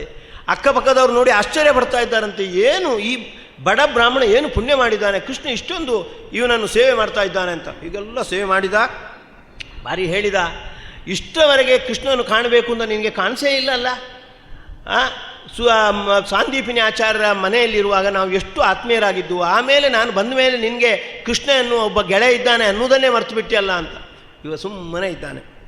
ಎಲ್ಲ ಮಾತುಕತೆ ಆಯಿತು. ಆಮೇಲೆ ಕೃಷ್ಣ ಯೋಚಿಸ್ತಾ ಇದ್ದಾನೆ. ಮಹಾ ಅಭಿಮಾನಿ ಅನ್ನೋದು ಗೊತ್ತು. ನನ್ನ ಗೆಳೆಯ ಸುಧಾಮ ಮಹಾ ಅಭಿಮಾನಿ. ಎಷ್ಟು ಅಭಿಮಾನಿ ಅಂದರೆ ದೇವರಲ್ಲೂ ಕೂಡ ಕೈ ಚಾಚುವವಲ್ಲ. ಅಂತಹವ ನನ್ನಲ್ಲಿಗೆ ಬಂದಿದ್ದಾನೆ ಅಂದರೆ ಏನೋ ಒಂದು ಅಪೇಕ್ಷೆ ಪಟ್ಟು ಬಂದಿದ್ದಾನೆ. ಅವ ಏನು ಅಪೇಕ್ಷೆ ಪಟ್ಟಿದ್ದಾನೋ ಅದನ್ನು ಕೊಡಬೇಕು. ಆದರೆ ಕೃಷ್ಣಂದು ಒಂದು ನೀತಿ, 2 ಕೈಗಳಿಂದ ತಗೊಂಡು 1000 ಕೈಗಳಿಂದ ಕೊಡುವಂಥ. ಮೊದಲು 2 ಕೈಯಿಂದ ತಗೊಳ್ಬೇಕು, ಭಕ್ತರಿಂದ ಏನನ್ನಾದರೂ ತಗೊಳ್ಳುವುದು, ಮತ್ತೆ ಅವರಿಗೆ ಕೊಡುವಂಥದ್ದು. ವನವಾಸದ ಸಂದರ್ಭದಲ್ಲಿ ದೂರ್ವಾಸರು ದ್ರೌಪದಿಯಲ್ಲಿಗೆ ಹೋದಾಗ ದ್ರೌಪದಿಯ ಅಕ್ಷಯ ಪಾತ್ರೆಯಲ್ಲೆಲ್ಲ ಅನ್ನ ಖಾಲಿಯಾಗಿತ್ತು. ಕೃಷ್ಣನನ್ನು ಕರೆದ್ಲು ಈ ಸಮಸ್ಯೆಯನ್ನು ಪರಿಹಾರ ಮಾಡಬೇಕು ಅಂತ. ಕೃಷ್ಣ ಮೊದಲು ಹೇಳಿದ್ದೇನು ಗೊತ್ತಾ, ನನಗೀಗ ಹಸಿವಾಗ್ತಾ ಇದೆ, ಏನಾದರೂ ಕೊಡು, ಮತ್ತೆ ನೋಡೋಣ ಸಮಸ್ಯೆ. ಅಕ್ಷಯ ಪಾತ್ರೆ ನೋಡ್ತಾಳೆ, ಏನಿಲ್ಲ, 1 ಅಗಳು ಅನ್ನ ಇತ್ತಂತೆ, ಅದನ್ನಾದರೂ ಕೊಡು ಅಂತ. ಅದನ್ನು ತಿಂದು ತೇಗಿಬಿಟ್ಟ. ಆಗ ಸ್ನಾನ ಮಾಡ್ತಾ ಇರ್ತಕ್ಕಂಥ ದುರ್ವಾಸರು ಅವರ ಶಿಷ್ಯರಿಗೆಲ್ಲ ಹೊಟ್ಟೆ ತುಂಬಿತು ಅಂತ ಹೇಳ್ತಾರೆ. ಅಂದರೆ ಇದರಿಂದ ನಾವು ಕೃಷ್ಣನ ಒಂದು ನೀತಿಯನ್ನು ಇದು ಮಾಡಿ, ದೇವರಿಗೆ ಸ್ವಲ್ಪ ಏನಾದರೂ ಕೊಡುವುದು. ನಾವು ಎಷ್ಟು ಕೊಟ್ಟೆವು, 2 ಕೈಯಿಂದ ಕೊಡುವುದು. ಅಷ್ಟರಿಂದಲೇ ಅವ ತೃಪ್ತನಾಗಿ 1000 ಕೈಗಳಿಂದ ಕೊಡ್ತಾನೆ. ಹಾಗಾಗಿ ಕೃಷ್ಣ ಹೇಳಿದಂತೆ, ಸುಧಾಮ ಅಪರೂಪಕ್ಕೆ ಬಂದಿದ್ದಿ, ನಿನ್ನ ಪತ್ನಿ ಏನಾದರೂ ನನಗೆ ಕಳಿಸಿರ್ಬೋದಲ್ಲ, ಏನಾದರೂ ತಂದಿದ್ಯಾ? ಸುಧಾಮನಿಗೆ ನಾಚಿಕೆ ಆಗ್ತಾ ಇದೆ. ಇಷ್ಟೊಂದು ಔದಾರ್ಯದಿಂದ ವೈಭವದಿಂದ ನನಗೆ ಆತಿಥ್ಯವನ್ನು ಕೊಡ್ತಾ ಇದ್ದಾನೆ, ನಾನು ಒಣ ಅವಲಕ್ಕಿಯನ್ನು ಯಾವ ಕೈಯಿಂದ ಕೊಡಲಿ ಅಂತ ಸುಮ್ಮನೆ ಇದ್ದಾನಂತೆ. ತಲೆ ಕೆಳಗೆ ಹಾಕ್ಕೊಂಡಿದ್ದಾನಂತೆ. ಕೃಷ್ಣನಿಗೆ ಗೊತ್ತಿದೆ ನನಗಾಗಿ ಇವ ಅವಲಕ್ಕಿ ತಂದಿದ್ದಾನೆ ಅಂತ. ಅವನ ಬಾಯಿ ಬಿಡಿಸ್ಬೇಕು ಅಂತ ಕೇಳಿದ, ಅವ ಮಾತಾಡ್ತಾ ಇಲ್ಲ.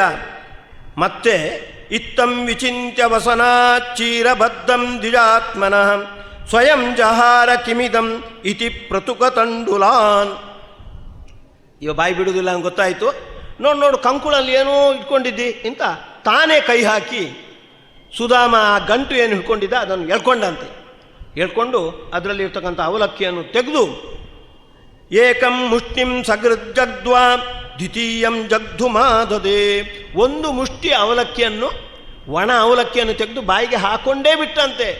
ನೋಡು ಎಷ್ಟು ರುಚಿಯಾಗಿದೆ, ಒಂದೊಂದು ಅವಲಕ್ಕಿಯು ಕೂಡ ಎಷ್ಟು ರುಚಿಯಾಗಿದೆ ಅಂತ ಹೇಳಿ 2ನೇದ್ದು ತಿನ್ನಬೇಕು ಅಂದಾಗ ರುಕ್ಮಿಣಿ ತಡೆದಿದ್ದಾಳಂತೆ. ಸಾಕು, ಅವನ ಅನುಗ್ರಹಕ್ಕೆ ಇಷ್ಟು ತಿಂದರೆ ಸಾಕು, ಇನ್ನು ಬೇಕಾಗಿಲ್ಲ ಅಂತ ಬಿಟ್ಟ. ಕೃಷ್ಣನು ಹಾಗೆ ಮಾಡ್ತಿದ್ದ. ಆದರೆ ರುಕ್ಮಿಣಿಯಿಂದ ಆ ಸೂಚನೆ ಬರಲಿ ಅನ್ನೋದಕ್ಕಾಗಿ ಹಾಗೆ ಮಾಡಿದ್ದಾನೆ. ಇಷ್ಟು ಅದನ್ನು ಅವ ಸ್ವೀಕಾರ ಮಾಡಿದ್ದಾನೆ. ಸ್ವೀಕಾರ ಮಾಡಿ ಆ ಸಂದರ್ಭದಲ್ಲಿ ಹೇಳ್ತಾ ಇದ್ದಾನೆ, ನೋಡು ನನಗೆ ನೀನು ಕೊಡುವುದಕ್ಕೆ ಹಿಂದೆ ಮುಂದೆ ನೋಡಿದಿ, ನನ್ನ ಸ್ವಭಾವ ನಿನಗೆ ಗೊತ್ತಿಲ್ಲ. ಪತ್ರಂ ಪುಷ್ಪಂ ಫಲಂ ತೋಯಂ ಯೋಮೇ ಭಕ್ತ್ಯಾ ಪ್ರಯತ್ಯತಿ ತದಹಂ ಭಕ್ತ್ಯುಪಹೃತಂ ಅಶ್ನಾಮಿ ಪ್ರಯತಾತ್ಮನಃ. ಗೀತೆಯಲ್ಲೂ ಬಂದಿರತಕ್ಕಂಥ ಮಾತು. ಇದನ್ನು ಸುಧಾಮನ ಎದುರು ಕೃಷ್ಣನು ಹೇಳ್ತಾನೆ. ನೋಡು ಸುಧಾಮ, ನನಗೆ ಪಂಚಭಕ್ಷಗಳೆಲ್ಲ ಬೇಕಾಗಿಲ್ಲ. ಪ್ರಕೃತಿಯಲ್ಲಿ ಸಹಜವಾಗಿ ಸಿಗತಕ್ಕಂತಹ ಪತ್ರ, ಪುಷ್ಪ, ನೀರು, ಅದೇನು ಒಂದೊಂದು ಇದ್ದರೂ ಸಾಕು. ಏಕವಚನಲ್ಲಿ ಇರುವುದು ಪತ್ರಂ ಪುಷ್ಪಂ ಫಲಂ ಅಂತ, ಅಷ್ಟು ಇದ್ದರೂ ಸಾಕು. ಭಕ್ತಿಯಿಂದ ಕೊಟ್ಟರೆ ಅದನ್ನು ನಾನು ಸ್ವೀಕಾರ ಮಾಡ್ತೇನೆ. ನೀವು ಏನು ಕೊಡ್ತೀರಿ ಅನ್ನೋದು ಮುಖ್ಯ ಅಲ್ಲ, ಹೇಗೆ ಕೊಡ್ತೀರಿ ಅನ್ನೋದು ಮುಖ್ಯ. ಅಣ್ವಪ್ಯುಪಾಹೃತಂ ಭಕ್ತೈಹಿ, ಚಿಕ್ಕ ಪ್ರಮಾಣದಲ್ಲಿ ಕೊಟ್ಟರೂ ಸಾಕು, ದೊಡ್ಡ ಬೋಗುಣಿಯಲ್ಲಿ ನೀರು ಇರಬೇಕಾಗಿಲ್ಲ. ಮತ್ತೆ ಚಿಕ್ಕ ಪ್ರಮಾಣದಲ್ಲಿ ಒಂದು ಚಿಕ್ಕ ಇದನ್ನು ಬೆಲ್ಲ ತುಂಡು ಇಟ್ಟರೂ ಸಾಕು, ನಾನು ಅದನ್ನು ಸಂತೋಷದಿಂದ ಸ್ವೀಕಾರ ಮಾಡ್ತೇನೆ, ಇದು ನನ್ನ ಸ್ವಭಾವ. ಹೀಗಿರುವಾಗ ನೀನು ಯಾಕೆ ಹಿಂಜರಿದಿ? ಅವನಿಂದ ಉತ್ತರ ಇಲ್ಲ. ಅಷ್ಟು ಹೇಳಿ ಮತ್ತೆ ಭಗವಂತ ಯೋಚನೆ ಮಾಡ್ತಾನೆ, ಇಷ್ಟು ಅವನಿಂದ ನಾನು ಪಡೆದೆ, ಅವನಿಗೆ ಮಹಾ ಅನುಗ್ರಹ ಮಾಡಬೇಕು ಅಂತ ಚಿಂತನೆ ಮಾಡಿ ಆಯಿತು. ಸುಧಾಮ ಹೊರಟ್ರೆ ಏನು ಕೃಷ್ಣ ಹೇಳುವುದಿಲ್ಲ. ಆದರೆ ಸುಧಾಮನಿಗೇನು ಅಸಮಾಧಾನ ಇಲ್ಲ. ಅವ ಯೋಚನೆ ಮಾಡ್ತಾನಂತೆ, ಇದು ಕೃಷ್ಣ ನನ್ನ ಮೇಲೆ ಮಾಡಿದ ಅನುಗ್ರಹ. ನೀನು ಸುಧಾಮ ಯಾಕೆ ಬಂದಿ? ನಿನಗೇನು ಸಂಪತ್ತು ಬೇಕು? ಏನು ಕೇಳಲಿಲ್ಲ, ಸಂಪತ್ತನ್ನು ಕೊಟ್ಟಿಲ್ಲ. ಯಾಕೆಂದರೆ ಈಗ ದರಿದ್ರನಾದದ್ರಿಂದ ನನ್ನ ಹತ್ರ ಬಂದ. ಒಂದೊಮ್ಮೆ ಸಂಪನ್ನನಾಗಿದ್ದರೆ ನನ್ನ ಹತ್ರವೇ ಬರ್ತಿರಲಿಲ್ಲ. ಹಾಗಾಗಬಾರ್ದು ಅನ್ನೋ ದೃಷ್ಟಿಯಿಂದ ನನಗೆ ಅವ ಸಂಪತ್ತು ಕೊಟ್ಟಿಲ್ಲ ಅಂತ. ದೇವರು ಏನು ಕೊಟ್ಟನೋ ಅದನ್ನು ನಾವು ಅವನ ಅನುಗ್ರಹ ಅಂತ ಸ್ವೀಕಾರ ಮಾಡಬೇಕು. ಆ ನೀತಿಯನ್ನು ಸುಧಾಮ ಅಳವಡಿಸಿಕೊಂಡಿದ್ದ. ಬೇರೆ ಯಾರಾದರೂ ಅಸಮಾಧಾನ ಆಗ್ತಿತ್ತು. ನಾನು ಅಪರೂಪಕ್ಕೆ ಕೃಷ್ಣನಲ್ಲಿ ಹೋದೆ, ಅವ ಒಂದು ಮಾತು ಕೇಳಬೇಕಿತ್ತಲ್ಲ. ಸುಧಾಮ ಹಾಗೆ ಮಾಡಿಲ್ಲ. ಅವ ಬೇಕು ಅಂತಲೇ ಕೊಟ್ಟಿಲ್ಲ. ನನಗೆ ಅಹಂಕಾರ ಬರಬಾರ್ದು, ಸಂಪತ್ತಿನ ಅಹಂಕಾರ ಬರಬಾರ್ದು ಅಂತ ಅವ ಕೊಟ್ಟಿಲ್ಲ ಅಂತ ಹೀಗೆಲ್ಲ ಚಿಂತನೆ ಮಾಡ್ತಾ ಬರ್ತಾ ಇದ್ದಾನೆ. ತನ್ನ ಗುಡಿಸಲ ಎದುರು ಬಂದು ನಿಂತಿದ್ದಾನೆ. ತನ್ನ ಕಣ್ಣನ್ನು ತಾನೇ ನಂಬ್ತಾ ಇಲ್ಲ. ಆ ಗುಡಿಸಲು ದೊಡ್ಡ ಅರಮನೆಯಾಗಿದೆ. ಯೋಚಿಸ್ತಾ ಇದ್ದಾನೆ, ಎಲ್ಲಾದರೂ ದಾರಿ ತಪ್ಪಿ ಬಂದ ಅಂತ. ಇದು ಯಾರ ಮನೆ ಅಂತ ನೋಡ್ತಾ ಇದ್ದಾನೆ. ಆಗ ಅವನ ಪತ್ನಿ ಒಳ್ಳೆ ಬೇರೆ ಬೇರೆ ಆಭರಣಗಳನ್ನೆಲ್ಲ ಅಲಂಕಾರ ಮಾಡ್ಕೊಂಡು ಬರ್ತಾ ಇದ್ದಾಳೆ. ಇದು ನಮ್ಮ ಮನೆಯೇ, ಇದ್ದಕ್ಕಿದ್ದಂತೆ ಹೀಗಾಯಿತು ಅಂತ ಹೇಳ್ತಾ ಇದ್ದಾಳೆ. ಆಗ ಸುಧಾಮ ಯೋಚಿಸ್ತಾನೆ, ಇದು ಕೃಷ್ಣಂದೇ ಅನುಗ್ರಹ. ನಾವು ಕೇಳದೇ 1000 ಕೈಯಲ್ಲಿ ಕೊಡುವವ ಕೃಷ್ಣ. ನಾನೇನು ಕೇಳಲಿಲ್ಲ, ನಾನು ಬರೇ ಒಣ ಅವಲಕ್ಕಿಯನ್ನು ಕೊಟ್ಟದ್ದು. ಅಷ್ಟರಿಂದ ತೃಪ್ತನಾಗಿ ಇಂತಹ ಸೌಭಾಗ್ಯವನ್ನು ಕೊಟ್ಟಿದ್ದಾನೆ ಅಂತ ಕೃಷ್ಣನ ಅನುಗ್ರಹವನ್ನು ಮತ್ತೆ ಮತ್ತೆ ಮೆಲುಕು ಹಾಕಿ ಆ ಸಂಪತ್ತನ್ನು ಮತ್ತೆ ಅವ ಬಳಸಿಲ್ಲ ಅಂತ ಹೇಳ್ತಾರೆ. ಆ ಸಂಪತ್ತು ನನಗೆ ಬೇಕಿಲ್ಲ ಅಂತ ಅದನ್ನು ಬಿಟ್ಟು ಅವ ಮತ್ತೆ ಕಾಡಿಗೆ ಹೋಗಿ ಸುಧಾಮ ಕೃಷ್ಣನ ಉಪಾಸನೆಯನ್ನು ವಿಶೇಷ ಮಾಡಿ ಅವ ಸದ್ಗತಿಯನ್ನು ಪಡೆದ ಅಂತ ಹೇಳ್ತಾ ಇದ್ದಾರೆ. ಸುಧಾಮನ ಈ ಚರಿತ್ರೆಯನ್ನು ನಾವು ತಿಳ್ಕೊಳ್ಬೇಕಾದದ್ದು, ಕೃಷ್ಣನಿಗೆ ನಾವು ಭಕ್ತಿಯಿಂದ ಕೊಡುವುದು ಮುಖ್ಯ. ಯಾವುದು ಕೊಡ್ತೇವೆ ಅನ್ನೋದು ಮುಖ್ಯ ಅಲ್ಲ, ಹೇಗೆ ಕೊಡ್ತೇವೆ ಅನ್ನೋದು ಮುಖ್ಯ. ಇನ್ನು ದೇವರಿಂದ ನಾವು ಅದು ಬೇಕು ಇದು ಬೇಕು ಅಂತ ಕೇಳುವ ಬದಲು ನಾನು ಉದ್ಧಾರ ಆಗಲಿಕ್ಕೆ ಏನು ಬೇಕೋ ಅದು ಕೊಡು ಅಂತ ಇಷ್ಟು ಕೇಳುವಂಥ. ನನ್ನ ಉದ್ಧಾರ ಹೇಗೆ ಅನ್ನೋದು ನನಗೆ ಗೊತ್ತಿಲ್ಲ, ಅದಕ್ಕಿಂತ ಹೆಚ್ಚು ನಿನಗೇ ಗೊತ್ತಿದೆ. ನಾನು ಜೀವನದಲ್ಲಿ ಶ್ರೇಯಸ್ಸು ಪಡಿಬೇಕು. ಶ್ರೇಯಸ್ಸು ಪಡಿಬೇಕಾದ್ರೆ ಏನು ಬೇಕೋ ಅದನ್ನು ಕೊಡು ಅಂತ ಹೇಳಬೇಕೇ ಹೊರತು ನನಗೆ ಆ ಪದಾರ್ಥ ಕೊಡು ಈ ಪದಾರ್ಥ ಕೊಡು ಅಂತೆಲ್ಲ ಹೇಳಿದರೆ ಆ ಪದಾರ್ಥ ನಮ್ಮ ಜೀವನಕ್ಕೆ ಒಗ್ಗುತ್ತೋ ಇಲ್ವೋ ದಕ್ಕುತ್ತೋ ಇಲ್ವೋ ಅನ್ನೋದು ನಮಗೆ ಗೊತ್ತಿರುವುದಿಲ್ಲ. ಸುಧಾಮ ಒಂದು ವೇಳೆ ಕೃಷ್ಣನಲ್ಲಿ ನನಗೆ ಸ್ವಲ್ಪ ಸಂಪತ್ತು ಕೊಡು ಅಂದರೆ ನಿನಗೆ ಎಷ್ಟು ಸಂಪತ್ತು ಬೇಕು? 1,000 ರೂಪಾಯಿ, ಆಯಿತು ಕೊಟ್ಟೇನೆ ಅಂತ ಬರೀ 1,000 ರೂಪಾಯಿ ಕೊಡ್ತಿದ್ದ. ಸುಧಾಮ ಗೆದ್ದದ್ದು ಹೇಗೆ ಅಂದರೆ ಕೇಳದೇ ಗೆದ್ದದ್ದು. ದೇವರ ಹತ್ರ ಏನು ಬೇಡ ಅಂತ ಕೇಳದೇ ಗೆದ್ದದ್ದು. ಹಾಗೆ ದೇವರ ಹತ್ರ ನಾವೇ ಅದು ಕೊಡು ಇದು ಕೊಡು ಅಂತ ಕೇಳದೆ ಸ್ಥೂಲವಾಗಿ ನನ್ನ ಜೀವನದಲ್ಲಿ ಶ್ರೇಯಸ್ಸಾಗಬೇಕು, ಶ್ರೇಯಸ್ಸಾಗಬೇಕಾದ್ರೆ ಏನು ಬೇಕೋ ಅದನ್ನು ನೀನೇ ಚಿಂತನೆ ಮಾಡಿ ನನಗೆ ಅನುಗ್ರಹ ಮಾಡು ಅಂತ ಈ ರೀತಿ ದೇವರಲ್ಲಿ ಪ್ರಾರ್ಥನೆ ಮಾಡಬೇಕು ಅಂತ ಈ ಸುಧಾಮ ಚರಿತ್ರೆಯಿಂದ ಗೊತ್ತಾಗುತ್ತೆ. ಒಂದು ವಿಷಯ ಗಮನಿಸಬೇಕಾದದ್ದು, ಭಕ್ತಿಯ 9 ಮಜಲುಗಳಲ್ಲಿ ಸಖ್ಯಂ ಅಂತ ಇದೆ. ದೇವರಲ್ಲಿ ಗೆಳೆತನವನ್ನು ಮಾಡಬೇಕು ಅಂತ. ಗೆಳೆತನವನ್ನು ಹೇಗೆ ಮಾಡುವುದು ಅಂದರೆ ಅಥರ್ವಣ ಉಪನಿಷತ್ತು ಹೇಳುತ್ತೆ, ದ್ವಾಸು ಸುಪರ್ಣ ಸಯುಜಾ ಸಖಾಯೋ ಸಮಾನಂ ವೃಕ್ಷಂ ಪರಿಶಸ್ವಜಾತೆ. ನಮ್ಮ ಈ ಶರೀರದಲ್ಲೇ ನಾವು ಹೇಗಿದ್ದೇವೆಯೋ ಭಗವಂತನು ಹಾಗೇ ಇದ್ದಾನೆ, ನಮ್ಮ ಜೊತೆಗೇ ಇದ್ದಾನೆ, ನಮ್ಮ ಯೋಗಕ್ಷೇಮವನ್ನು ನಿರ್ವಹಿಸ್ತಾ ಇದ್ದಾನೆ. ಅದನ್ನು ನಾವು ವಿಶ್ಲೇಷಣೆ ಮಾಡಿಕೊಳ್ಬೇಕು. ಭಗವಂತ ನಮಗೆ ಸಖನಾಗಿದ್ದಾನೆ, ಗೆಳೆಯನಾಗಿದ್ದಾನೆ ಅನ್ನೋದನ್ನು ಹೇಗೆ ವಿಶ್ಲೇಷಣೆ ಮಾಡಬೇಕು ಅಂದರೆ ಅದಕ್ಕೊಂದು ಪ್ರಾತ್ಯಕ್ಷಿಕೆಯಂತೆ ಇರುವಂಥದ್ದು ಸುಧಾಮನ ಚರಿತ್ರೆ. ಸುಧಾಮ ಹೇಗೆ ಕೃಷ್ಣನ ಗೆಳೆಯನಾಗಿದ್ದಾನೋ ಹಾಗೆಯೇ ನಾವು ಕೂಡ ಭಗವಂತನ ಗೆಳೆಯರು, ನಮಗೆ ಭಗವಂತ ಗೆಳೆಯ. ಸುಧಾಮ ಮತ್ತು ಕೃಷ್ಣನ ನಡುವೆ ಹೇಗೆ ಗೆಳೆತನ ಇತ್ತೋ ಅದರಂತೆ ನಾವು ಮತ್ತು ಭಗವಂತನ ನಡುವೆಯೂ ಕೂಡ ಗೆಳೆತನ ಇದೆ. ಸುಧಾಮ ಗೆದ್ದದ್ದು ಹೇಗೆ ಅಂದರೆ ಕೃಷ್ಣನ ಗೆಳೆತನವನ್ನು ಗುರುತಿಸಿಕೊಂಡು ನಾವು ಮಾತ್ರ ಅದನ್ನು ಮರೆತು ಬಿಡ್ತೇವೆ. ಕಣ್ಣಿಗೆ ಏವೆ ಎಂದದಿ ಅಂತ. ಕಣ್ಣು ಉಳಿದದ್ದನ್ನೆಲ್ಲ ಕಾಣುತ್ತೆ, ತನ್ನ ರಕ್ಷಣೆಯಲ್ಲಿ ತೊಡಗಿದ ಆ ರೆಪ್ಪೆಯನ್ನೇ ಮರೆತು ಬಿಡುತ್ತೆ. ಹಾಗೆ ದೇವರು ಗೆಳೆಯನಾಗಿ ನಮ್ಮ ಜೊತೆಗೆ 24 ತಾಸು 365 ದಿವಸವೂ ಕೂಡ 100 ವರ್ಷವೂ ಕೂಡ ನಮ್ಮ ಜೊತೆಗೆ ಇದ್ದರೂ ಕೂಡ ದೇವರು ನಮ್ಮ ಗೆಳೆಯನಾಗಿದ್ದಾನೆ ಅನ್ನುವುದನ್ನು ನಾವು ಗುರುತಿಸುವುದಿಲ್ಲ. ಹಾಗಾಗಬಾರದು ಅನ್ನುವುದನ್ನು ಈ ಸುಧಾಮನ ಚರಿತ್ರೆಯನ್ನು ನಾವು ತಿಳ್ಕೊಳ್ಬೇಕಾದದ್ದು. ಕೃಷ್ಣ ಬಹಳ ಚಮತ್ಕಾರದಿಂದ ಬೇರೆ ಬೇರೆ ಘಟನೆಗಳನ್ನು ಸಂಯೋಜನೆ ಮಾಡ್ತಾನೆ. ಅದರಲ್ಲಿ ಒಂದು ಸುಭದ್ರಾ ಪೂರ್ವಜೋ ವಿಷ್ಣು ಅಂತ ಅವನನ್ನು ಸುಭದ್ರಾ ಪೂರ್ವಜ ಅಂತ ಕರೆಯುವುದು. ಸುಭದ್ರೆಯ ಅಣ್ಣನಾಗಿ ಮೆರೆದವ. ಯಾಕೆ ಅಂದರೆ ಸುಭದ್ರೆಯ ಬೇಕು ಬೇಡಗಳನ್ನು ತಿಳಿದು ಸುಭದ್ರೆಗೆ ಅರ್ಜುನ ಪತಿಯಾಗಿ ದೊರಕುವಂತೆ ಮಾಡಿದವ. ಬಹಳ ಚಮತ್ಕಾರವಾದದ್ದು. ಹೀಗೊಂದು ಘಟನೆ ನೋಡಿ. ಸುಭದ್ರೆ ಕೃಷ್ಣನ ತಂಗಿ.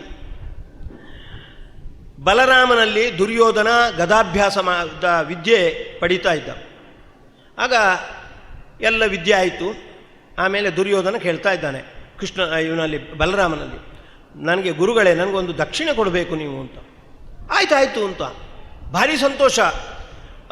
ದುರ್ಯೋಧನಂತವ ನನ್ನಲ್ಲಿ ಗದಾವಿದ್ಯೆಗೆ ಬಂದಿದ್ದಾನೆ ಅಂತ ಭಾರಿ ಸಂತೋಷ ಬಲರಾಮನಿಗೆ.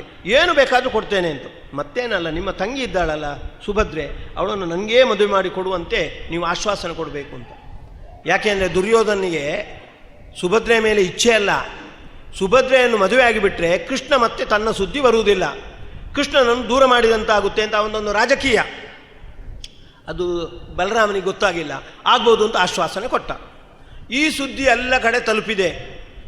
ಆಗ ಅರ್ಜುನ ತೀರ್ಥಯಾತ್ರೆಯಲ್ಲಿದ್ದ, ಅವನಿಗೂ ತಲುಪಿತು. ಅರ್ಜುನನಿಗೆ ಮೊದಲಿನಿಂದಲೂ ಕೂಡ ಸುಭದ್ರೆಯ ಮೇಲೆ ಅವನಿಗೆ ಮನಸ್ಸು.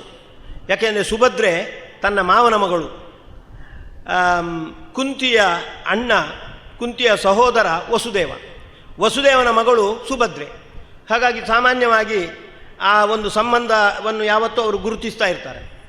ಆದುದರಿಂದ ಸುಭದ್ರೆಗೂ ಅರ್ಜುನನಿಗೂ ಯಾವತ್ತಿನಿಂದಲೂ ತಾವು ಮದುವೆ ಆಗಬೇಕು ಅನ್ನುವ ಇಚ್ಛೆ ಇತ್ತು. ಅರ್ಜುನನಿಗೆ ಸುದ್ದಿ ತಲುಪಿತು. ಇನ್ನು ಎಲ್ಲಾದರೂ ಸುಭದ್ರೆಯನ್ನು ದುರ್ಯೋಧನಿಗೆ ಕೊಟ್ಟು ಬಿಡ್ತಾರೋ ಅಂತ ಅಲ್ಲಿಂದ ಬಂದು ಒಂದು ಸನ್ಯಾಸಿ ವೇಷವನ್ನು ಹಾಕ್ಕೊಂಡು ಬಂದಿದ್ದಾನೆ. ರೈವತ ಅಂತ ಒಂದು ದ್ವಾರಕೆಯಲ್ಲಿ ಒಂದು ಪರ್ವತ, ಅದೊಂದು ಉದ್ಯಾನದಂತೆ ಇರುವಂಥದ್ದು. ಎಲ್ಲರೂ ಅಲ್ಲಿಗೆ ಬರ್ತಿದ್ರು. ಅಲ್ಲಿಗೆ ಬಂದು ಸನ್ಯಾಸಿಯಾಗಿ ಬಂದು ಕೂತಿದ್ದಾನೆ.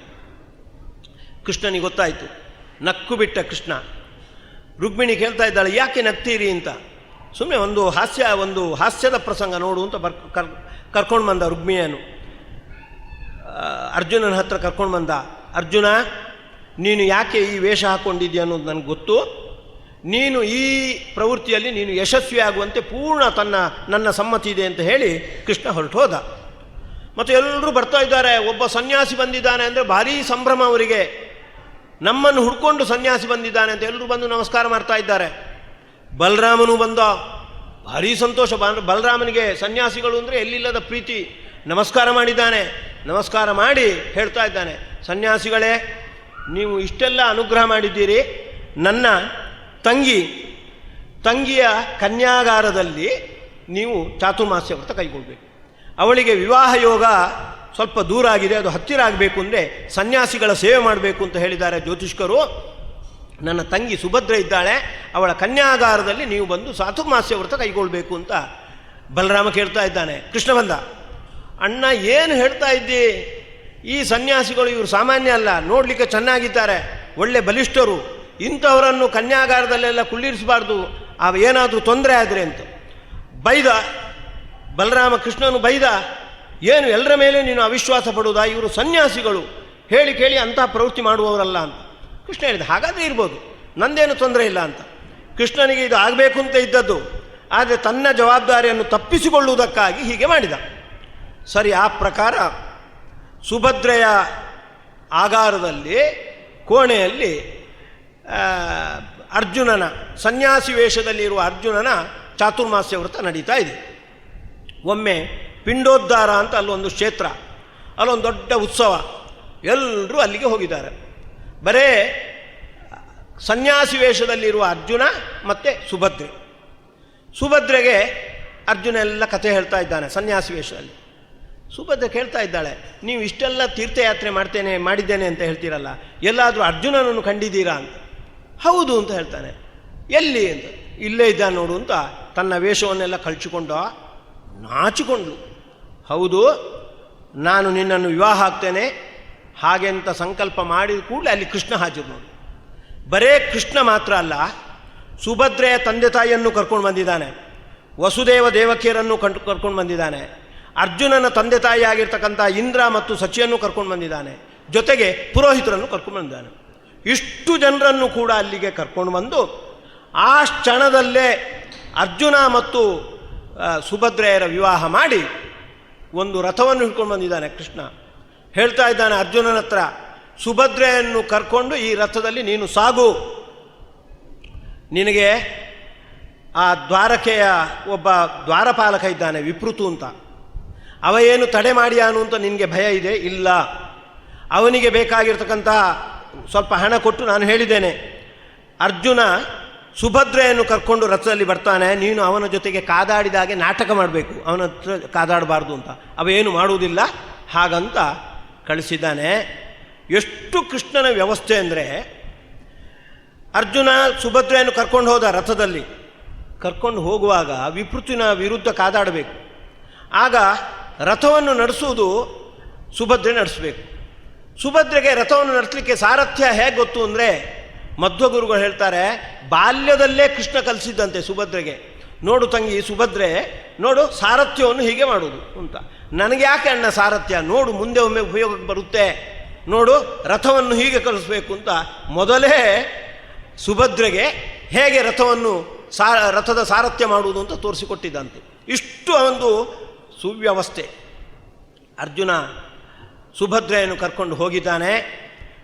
ಪಿಂಡೋದ್ಧಾರದಲ್ಲಿ ಉತ್ಸವ ಎಲ್ಲ ಮುಗಿದಿದೆ, ಬಂದಿದ್ದಾರೆ. ದೊಡ್ಡ ಹಗರಣ, ಭಾರೀ ಸಿಟ್ಟಾಗಿದ್ದಾರೆ.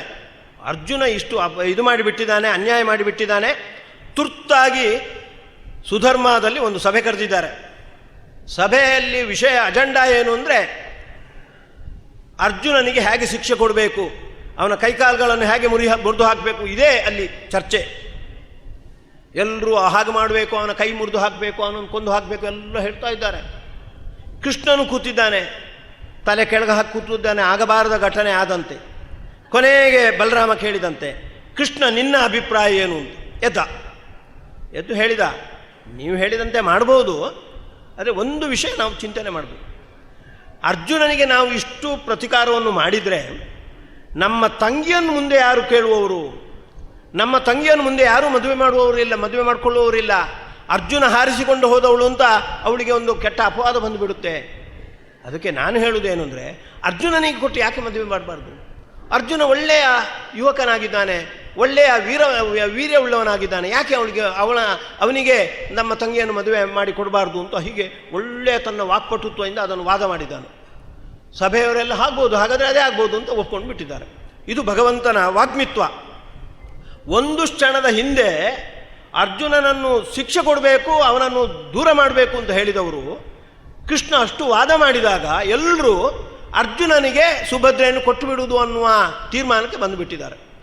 ಸಾಕಷ್ಟು ಸಂಪತ್ತನ್ನೆಲ್ಲ ತಗೊಂಡು ಹೋಗಿ ಅರ್ಜುನ ಇರುವಲ್ಲಿಗೆ ಹೋಗಿ ಅರ್ಜುನ ಮತ್ತು ಸುಭದ್ರೆಯರ ವಿವಾಹ ಮಾಡಿ ಅವರ ವಿವಾಹ ಸರಿಯಾಗುವಂತೆ ಹೀಗೆ ಅನುಗ್ರಹ ಮಾಡಿದ್ದಾನೆ ಕೃಷ್ಣ. ಕೃಷ್ಣನನ್ನು ನಾವು ಸಂಧಾತ್ರೇ ನಮಃ ಅಂತ, ಸಂಧಾತ ಅಂತ ವಿಷ್ಣು ಸಹಸ್ರನಾಮದಲ್ಲಿ ಬರುತ್ತೆ. ಬರೇ ಅರ್ಜುನ ಮತ್ತು ಸುಭದ್ರೆಯರನ್ನು ಮಾತ್ರ ಜೋಡಿಸಿದವಲ್ಲ, ಎಲ್ಲರನ್ನೂ ಕೂಡ ಗಂಡು ಹೆಣ್ಣುಗಳನ್ನು ಜೋಡಿಸುವವ ಭಗವಂತ.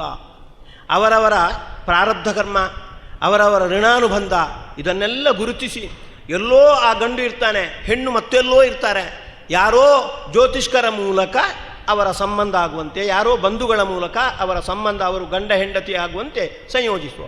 ಅದರಲ್ಲಿ ಮುಖ್ಯ ಪಾತ್ರ ದೇವರದ್ದೇ. ಅದು ಹೇಗೆ ಅನ್ನುವುದನ್ನು ಕೃಷ್ಣ ತೋರಿಸಿಕೊಟ್ಟಿದ್ದಾನೆ. ಇದು ಯಾಕೆ ಮಾಡಿದ ಅಂತೂ ಗಮನಿಸಬೇಕಾದದ್ದು. ಸುಭದ್ರೆ ಅವಳು ರಾಮಾವತಾರದಲ್ಲಿ ತ್ರಿಜಟೆ ಅಂತ ಆಗಿದ್ಲಂತೆ. ಸೀತೆ ಅಶೋಕವನದಲ್ಲಿದ್ದಾಗ ಎಲ್ಲ ರಾಕ್ಷಸಿಯರು ತೊಂದರೆ ಕೊಡ್ತಾ ಇದ್ರಂತೆ. ತ್ರಿಜಟೆ ಮಾತ್ರ ಸೀತೆಯ ಸೇವೆ ಮಾಡ್ತಾ ಇದ್ಲಂತೆ. ಇದನ್ನು ರಾಮದೇವರು ಗಮನಿಸಿದ್ದಾರೆ. ಓಹೋ, ತ್ರಿಜಟೆಗೆ ಅನುಗ್ರಹ ಮಾಡಬೇಕು ಅಂತ ಕೃಷ್ಣಾವತಾರದಲ್ಲಿ ತ್ರಿಜಟೆ ಸುಭದ್ರೆಯಾಗಿ ಹುಟ್ಟುವಂತೆ ಮಾಡಿ ಆ ಸೀತೆಯ ಪ್ರತಿಕೃತಿಯಲ್ಲಿ ಇಂದ್ರ ಇದ್ದ. ಹಾಗಾಗಿ ಇಂದ್ರನೇ ಅರ್ಜುನನಾಗಿ ಬಂದದ್ದು. ಹಾಗಾಗಿ ಅವರಿಗೆ ಋಣಾನುಬಂಧ ಇದೆ. ಆ ಋಣಾನುಬಂಧವನ್ನು ಗುರುತಿಸಿ ಸುಭದ್ರೆ ಮತ್ತು ಅರ್ಜುನರ ವಿವಾಹವನ್ನು ಭಗವಂತ ಮಾಡಿರುವಂಥದ್ದು. ಬರೇ ತನ್ನ ಬಂಧುಗಳು ಎನ್ನುವ ದೃಷ್ಟಿಯಿಂದ ಅಲ್ಲ. ರಾಮಾವತಾರದಲ್ಲಿ ಇಷ್ಟೆಲ್ಲ ಘಟನೆಗಳು ನಡೆದಿದೆ. ರಾಮಾವತಾರದಲ್ಲಿ ತ್ರಿಜಟೆ ಆಗಿದ್ದವಳೇ ಸುಭದ್ರೆಯಾಗಿ ಬಂದದ್ದು. ಅಲ್ಲಿ ಸೀತೆ ಅಂದರೆ ನಿಜವಾದ ಸೀತೆ ಅಲ್ಲ, ಅವಳಲ್ಲಿ ಇವನ ದೇವೇಂದ್ರನ ಆವೇಶ ಇತ್ತು. ದೇವೇಂದ್ರನ ಸೇವೆಯನ್ನು ಅವಳು ಮಾಡಿದ್ದಾಳೆ. ಹಾಗಾಗಿ ದೇವೇಂದ್ರನೇ ಈಗ ಅರ್ಜುನನಾಗಿ ಬಂದದ್ದು. ಹಾಗಾಗಿ ಅರ್ಜುನ ಮತ್ತು ಸುಭದ್ರೆಯರ ವಿವಾಹವನ್ನು ಭಗವಂತ ಮಾಡಿದ್ದಾನೆ. ಹೀಗೆ ಋಣಾನುಬಂಧವನ್ನು ಅವರವರ ಪ್ರಾರಬ್ಧ ಕರ್ಮವನ್ನು ಗುರುತಿಸಿ ಆಯಾ ಸಂಬಂಧವನ್ನು ಕೂಡಿಸುವ ಭಗವಂತ. ಅವನನ್ನು ಸಂಧಾತ ಅಂತ ಕರೆಯುವಂಥದ್ದು. ಸಂಧಾತ್ರೇ ನಮಃ ಅಂತ. ಭಗವಂತ ಏನು ಸಂಕಲ್ಪ ಮಾಡ್ತಾನೋ ಅದೇ ಈಡೇರುವಂಥದ್ದು. ಹರಿಚಿತ್ತ ಸತ್ಯ, ನರಚಿತ್ತಕ್ಕೆ ಬಂದದ್ದು ಎಲ್ಲಷ್ಟೂ ನಡೆಯದು ಅಂತ ಭಗವಂತ ಏನು ಸಂಕಲ್ಪ ಮಾಡ್ತಾನೋ ಅದೇ ನಡೆಯುವಂಥದ್ದು. ಅದಕ್ಕೆ ಒಂದು ರುಕ್ಮಿಣಿಯ ವಿವಾಹ, ಮತ್ತೊಂದು ಸುಭದ್ರೆಯ ವಿವಾಹ, ಎರಡು ಒಳ್ಳೆಯ ನಿದರ್ಶನಗಳು. ಉಳಿದವರೆಲ್ಲ ಅದಕ್ಕೆ ವ್ಯತಿರಿಕ್ತವಾಗಿ ಚಿಂತನೆ ಮಾಡಿದ್ದು. ಕೃಷ್ಣ ಮಾತ್ರ ಇದು ಹೀಗೆ ಆಗಬೇಕು ಅಂತ ಚಿಂತನೆ ಮಾಡಿದ್ದು. ಅವನ ಸಂಕಲ್ಪ ಮಾತ್ರ ಈಡೇರುತ್ತೆ. ಇದು ರುಕ್ಮಿಣಿ ಮತ್ತು ಇವರ ಸುಭದ್ರೆಯ ವಿವಾಹದಲ್ಲಿ ಮಾತ್ರ ಅಲ್ಲ, ಎಲ್ಲರ ವಿವಾಹದಲ್ಲೂ ಎಲ್ಲರ ಘಟನೆಯಲ್ಲೂ ಕೂಡ ಭಗವಂತನ ಸಂಕಲ್ಪ, ಭಗವಂತನ ಇಚ್ಛೆ ಅದೇ ಈಡೇರುವಂಥದ್ದು. ಆ ಇಚ್ಛೆಗೆ, ಆ ಸಂಕಲ್ಪಕ್ಕೆ ಅನುಗುಣವಾಗಿ ನಾವು ಮಾಡಿದರೆ ನಮ್ಮ ಇಚ್ಛೆ, ನಮ್ಮ ಸಂಕಲ್ಪ ಈಡೇರುತ್ತೆ. ಹಾಗಂತ ನಮ್ಮ ಸಂಕಲ್ಪ ಆದುದರಿಂದ ಈಡೇರಿತು ಅಂತ ನಾವು ಭ್ರಮಿಸಬಾರ್ದು. ನಮ್ಮ ಸಂಕಲ್ಪಕ್ಕಿಂತ ಮುಂಚೆ ದೇವರು ಹಾಗೆ ಸಂಕಲ್ಪ ಮಾಡಿದ್ದಾನೆ, ಹಾಗಾಗಿ ಅದು ಈಡೇರಿತು ಅಂತ ತಿಳ್ಕೊಳ್ಬೇಕಾದದ್ದು. ಭಗವಂತನ ಈ ಸಂಯೋಜನೆ ಎಷ್ಟು ಉಪಯುಕ್ತವಾಯಿತು ಅಂದರೆ, ಮುಂದೆ ಪಾಂಡವ ಸಂತತಿ ಚೇಮಕ ರಾಜನವರೆಗೆ 1000 ವರ್ಷ ಇಲ್ಲಿ ಭೂಮಿಯಲ್ಲಿ ಇರಬೇಕು. ದ್ರೌಪದಿಯ ಮಕ್ಕಳೆಲ್ಲ ಸತ್ತು ಹೋಗಿದ್ದಾರೆ. ಹಾಗಾಗಿ ಪಾಂಡವ ಸಂತತಿ ಅಲ್ಲಿಗೆ ಮುರಿದು ಹೋಗುವಂಥದ್ದು. ಆದರೆ ಅರ್ಜುನ ಮತ್ತು ಸುಭದ್ರೆಯ ವಿವಾಹ ಮಾಡಿದ್ರಿಂದಾಗಿ ಅವರಲ್ಲಿ ಅಭಿಮನ್ಯು ಹುಟ್ಟಿಕೊಂಡ, ಅಭಿಮನ್ಯುನಲ್ಲಿ ಪರೀಕ್ಷಿತ ಹುಟ್ಟುಕೊಂಡ, ಪರೀಕ್ಷಿತನಿಂದ ಜಯ ಹುಟ್ಟುಕೊಂಡ. ಹೀಗೆ ಅದು ಚೇಮಕ ರಾಜನವರೆಗೆ ಮುಂದುವರಿಯಿತು. ಇದು ಕೃಷ್ಣನ ಒಂದು ಸಂಯೋಜನೆ ಆದುದರಿಂದ ಹೀಗೆ ಕೃಷ್ಣ ಪಾಂಡವರ ಮೇಲೆ ಇಷ್ಟು ಅನುಗ್ರಹ ಮಾಡಿದ್ದಾನೆ. ಇದು ಬರೀ ಪಾಂಡವರ ಮೇಲೆ ಅಲ್ಲ, ನಮ್ಮೆಲ್ಲರ ಜೀವನದಲ್ಲೂ ಕೂಡ ಹೀಗೆ ಅನುಗ್ರಹ ಮಾಡ್ತಾನೆ ಅನ್ನೋದನ್ನು ನಾವು ತಿಳ್ಕೊಳ್ಬೇಕಾದದ್ದು. ಹೀಗೆ ಕೃಷ್ಣ 106 ವರ್ಷ ತನ್ನ ಲೀಲೆಗಳನ್ನು, ಮಹಿಮೆಗಳನ್ನು ತೋರಿಸಿದ. ಇನ್ನೇನು ಅಂತರ್ಧಾನವನ್ನು ಹೊಂದಬೇಕು ಅಂದಾಗ ಉದ್ಧವ ಬಂದಿದ್ದಾನೆ. ಉದ್ಧವ ಮಹಾಭಕ್ತ. ನನಗೆ ಏನಾದರೂ ನನ್ನನ್ನು ನಿನ್ನ ಜೊತೆ ಕರ್ಕೊಂಡು ಹೋಗಬೇಕು ಅಂದಾಗ ಕೃಷ್ಣ ಹೇಳಿದ, ಇಲ್ಲ, ನೀನು ಇಲ್ಲೇ ಇದ್ದುಕೊಂಡು ನನ್ನ ವಿಷಯದಲ್ಲಿ ಎಲ್ಲರಿಗೆ ಜ್ಞಾನ ದಾನ ಮಾಡಬೇಕಾದದ್ದು, ಬದರಿಯಲ್ಲಿ ಇರ್ತಕ್ಕಂತಹ ಜನರಿಗೆ, ಸಜ್ಜನರಿಗೆ ಉಪದೇಶ ಮಾಡಬೇಕಾದದ್ದು ಅಂತ ಹೇಳಿ ಕೃಷ್ಣ ಉಪದೇಶ ನೀಡಿದ್ದಾನೆ. ಅದೇ ಉದ್ಧವ ಗೀತೆ ಅಂತ ಪ್ರಸಿದ್ಧವಾದದ್ದು. 23 ಅಧ್ಯಾಯಗಳನ್ನು ಒಳಗೊಂಡಿರುವಂಥದ್ದು. ಅದರಲ್ಲಿ ಒಂದು ವಿಷಯ, 24 ಗುರುಗಳನ್ನು ಹೇಳಿ ಅದರಲ್ಲಿ ಒಂದು ಗುರು ಯಾವುದು ಅಂದರೆ ನಮ್ಮ ಶರೀರವೇ ಗುರು ಅಂತ ಹೇಳ್ತಾರೆ. ಒಬ್ಬ ಅವಧೂತ, ನಮ್ಮ ಶರೀರವೇ ನಮಗೆ ಗುರುವಾಗುತ್ತೆ. ಶರೀರವನ್ನು ನೋಡಿದರೆ ನಮಗೆ ದೇವರಲ್ಲಿ ಭಕ್ತಿ ಬರುತ್ತೆ, ಸಂಸಾರದಲ್ಲಿ ವಿರಕ್ತಿ ಬರುತ್ತೆ, ಭಗವಂತನ ಜ್ಞಾನ ಬರುತ್ತೆ. ಶರೀರದ ಕಾರ್ಯಾಚರಣೆಯನ್ನು ನೋಡಿದರೆ ನಮಗೆ ಇಂತಹ ಒಂದು ಸುಸಜ್ಜಿತವಾದ ಶರೀರ ಕೊಟ್ಟವ ಭಗವಂತ, ಇದು ಸುಸಜ್ಜಿತವಾಗಿ ನಡೆಯುವಂತೆ ಮಾಡ್ತಾ ಇದ್ದಾನೆ ಅಂತ ಅವನ ಬಗ್ಗೆ ಮಹತ್ವ ಬುದ್ಧಿ ಬರುತ್ತೆ. ಹಾಗೆ ಈ ಶರೀರವನ್ನು ನಮಗೆ ಕೊಟ್ಟವ 84 ಲಕ್ಷ ಯೋನಿಗಳಲ್ಲಿ ಯಾರಿಗೂ ಕೊಡದೆ ನಮಗೆ ಮಾತ್ರ ಕೊಟ್ಟಿದ್ದಾನೆ ಅಂತ ಅವನಲ್ಲಿ ಭಕ್ತಿ ಬರುತ್ತೆ. ಹಾಗೆ ಆ ಶರೀರದಲ್ಲಿ ಪ್ರತಿಯೊಂದು ಅಂಗವೂ ಕೂಡ, ಅದರಲ್ಲಿ 9 ರಂಧ್ರಗಳು, ಅದೆಲ್ಲ ಹೇಯ ಪದಾರ್ಥದಿಂದ ಕೂಡಿದ್ದು. ಅದನ್ನೆಲ್ಲ ಚಿಂತನೆ ಮಾಡಿದಾಗ ಸಂಸಾರದಲ್ಲಿ ವಿರಕ್ತಿಯು ಕೂಡ ಬರುತ್ತೆ. ಹಾಗಾಗಿ ಆ ಅವಧೂತ ಹೇಳ್ತಾನೆ, ನೀವು ಭಕ್ತಿ, ಜ್ಞಾನ, ವೈರಾಗ್ಯಕ್ಕೆ ಬೇರೆ ಕಡೆ ನೋಡಬೇಕಾಗಿಲ್ಲ, ನಿಮ್ಮ ಶರೀರವನ್ನೇ ನೋಡಿಕೊಂಡ್ರೆ ಸಾಕು. ಶರೀರ ಎಷ್ಟು ಸುಸಜ್ಜಿತ, ಅದು ಭಗವಂತನಿಂದ ಹೇಗೆ ಕೊಡಲ್ಪಟ್ಟದ್ದು, ಹಾಗೆ ಅದರ ನವರಂಧ್ರಗಳಲ್ಲಿ ಹೇಗೆ ದುರ್ಗಂಧಗಳೆಲ್ಲ ಬರ್ತಾ ಇವೆ, ಇವನ್ನೆಲ್ಲ ನೀವು ಚಿಂತನೆ ಮಾಡಿದರೆ ಶರೀರದ ಮಾಧ್ಯಮದಲ್ಲಿ ನೀವು ಭಕ್ತಿ, ಜ್ಞಾನ, ವೈರಾಗ್ಯವನ್ನು ಸಂಪಾದಿಸಲಿಕ್ಕೆ ಆಗುತ್ತೆ ಅಂತ ಹೀಗೆ ಅವಧೂತ ಹೇಳುವಂಥದ್ದುಂಟು. ಅದನ್ನೆಲ್ಲ ಕೃಷ್ಣ ಉದ್ಧವನಿಗೆ ಉಪದೇಶ ಮಾಡ್ತಾ ಇದ್ದಾನೆ. ಉಪದೇಶ ಮಾಡಿ ಉದ್ಧವನನ್ನು ಅನುಗ್ರಹಿಸಿ ಕಳಿಸಿಕೊಟ್ಟ. ಇನ್ನೇನು ತನ್ನ ಅವತಾರವನ್ನು ಉಪಸಂಹಾರ ಮಾಡಬೇಕು ಅಂದಾಗ ಮೊದಲು ಯಾದವರಿಗೆ ಋಷಿಗಳಿಂದ ಶಾಪ ಬರುವಂತೆ ಮಾಡ್ತಾನೆ. ಶಾಪಕ್ಕೆ ಗ್ರಸ್ತರಾದ ಯಾದವರನ್ನು ಹೇಳ್ತಾನೆ, ಇನ್ನು ಮೇಲೆ ನಾವು ಇಲ್ಲಿ ಇರಬಾರ್ದು, ಎಲ್ಲ ಅಪಶಕನುಗಳು ಆಗ್ತಾ ಇವೆ, ಪ್ರಭಾಸಕ್ಕೆ ಹೋಗಬೇಕು, ಸಾಯುವ ಕಾಲದಲ್ಲಿ ಮನೆಯಲ್ಲಿ ಇರಬಾರ್ದು, ಬೇರೆ ಕ್ಷೇತ್ರಕ್ಕೆ ಹೋಗಬೇಕು ಅಂತ ಇರುವಂಥದ್ದು. ಹಾಗಾಗಿ ಪ್ರಭಾಸಕ್ಕೆ ಹೋಗೋಣ ಅಂತ ಪ್ರಭಾಸಕ್ಕೆ ಕಳಿಸಿದ. ಅಲ್ಲೆಲ್ಲ ದಾನ ಮಾಡಲಿಕ್ಕೆ ಹೇಳಿದ್ದಾನೆ, ಎಲ್ಲರೂ ದಾನ ಮಾಡ್ತಾ ಇದ್ದಾರೆ. ಆಮೇಲೆ ಅಲ್ಲಿ ಅವರು ಮೈರೇಯಕ ಅನ್ನತಕ್ಕಂತಹ ಒಂದು ಮದ್ಯಪಾನ ಮಾಡ್ತಾ ಇದ್ದಾರೆ.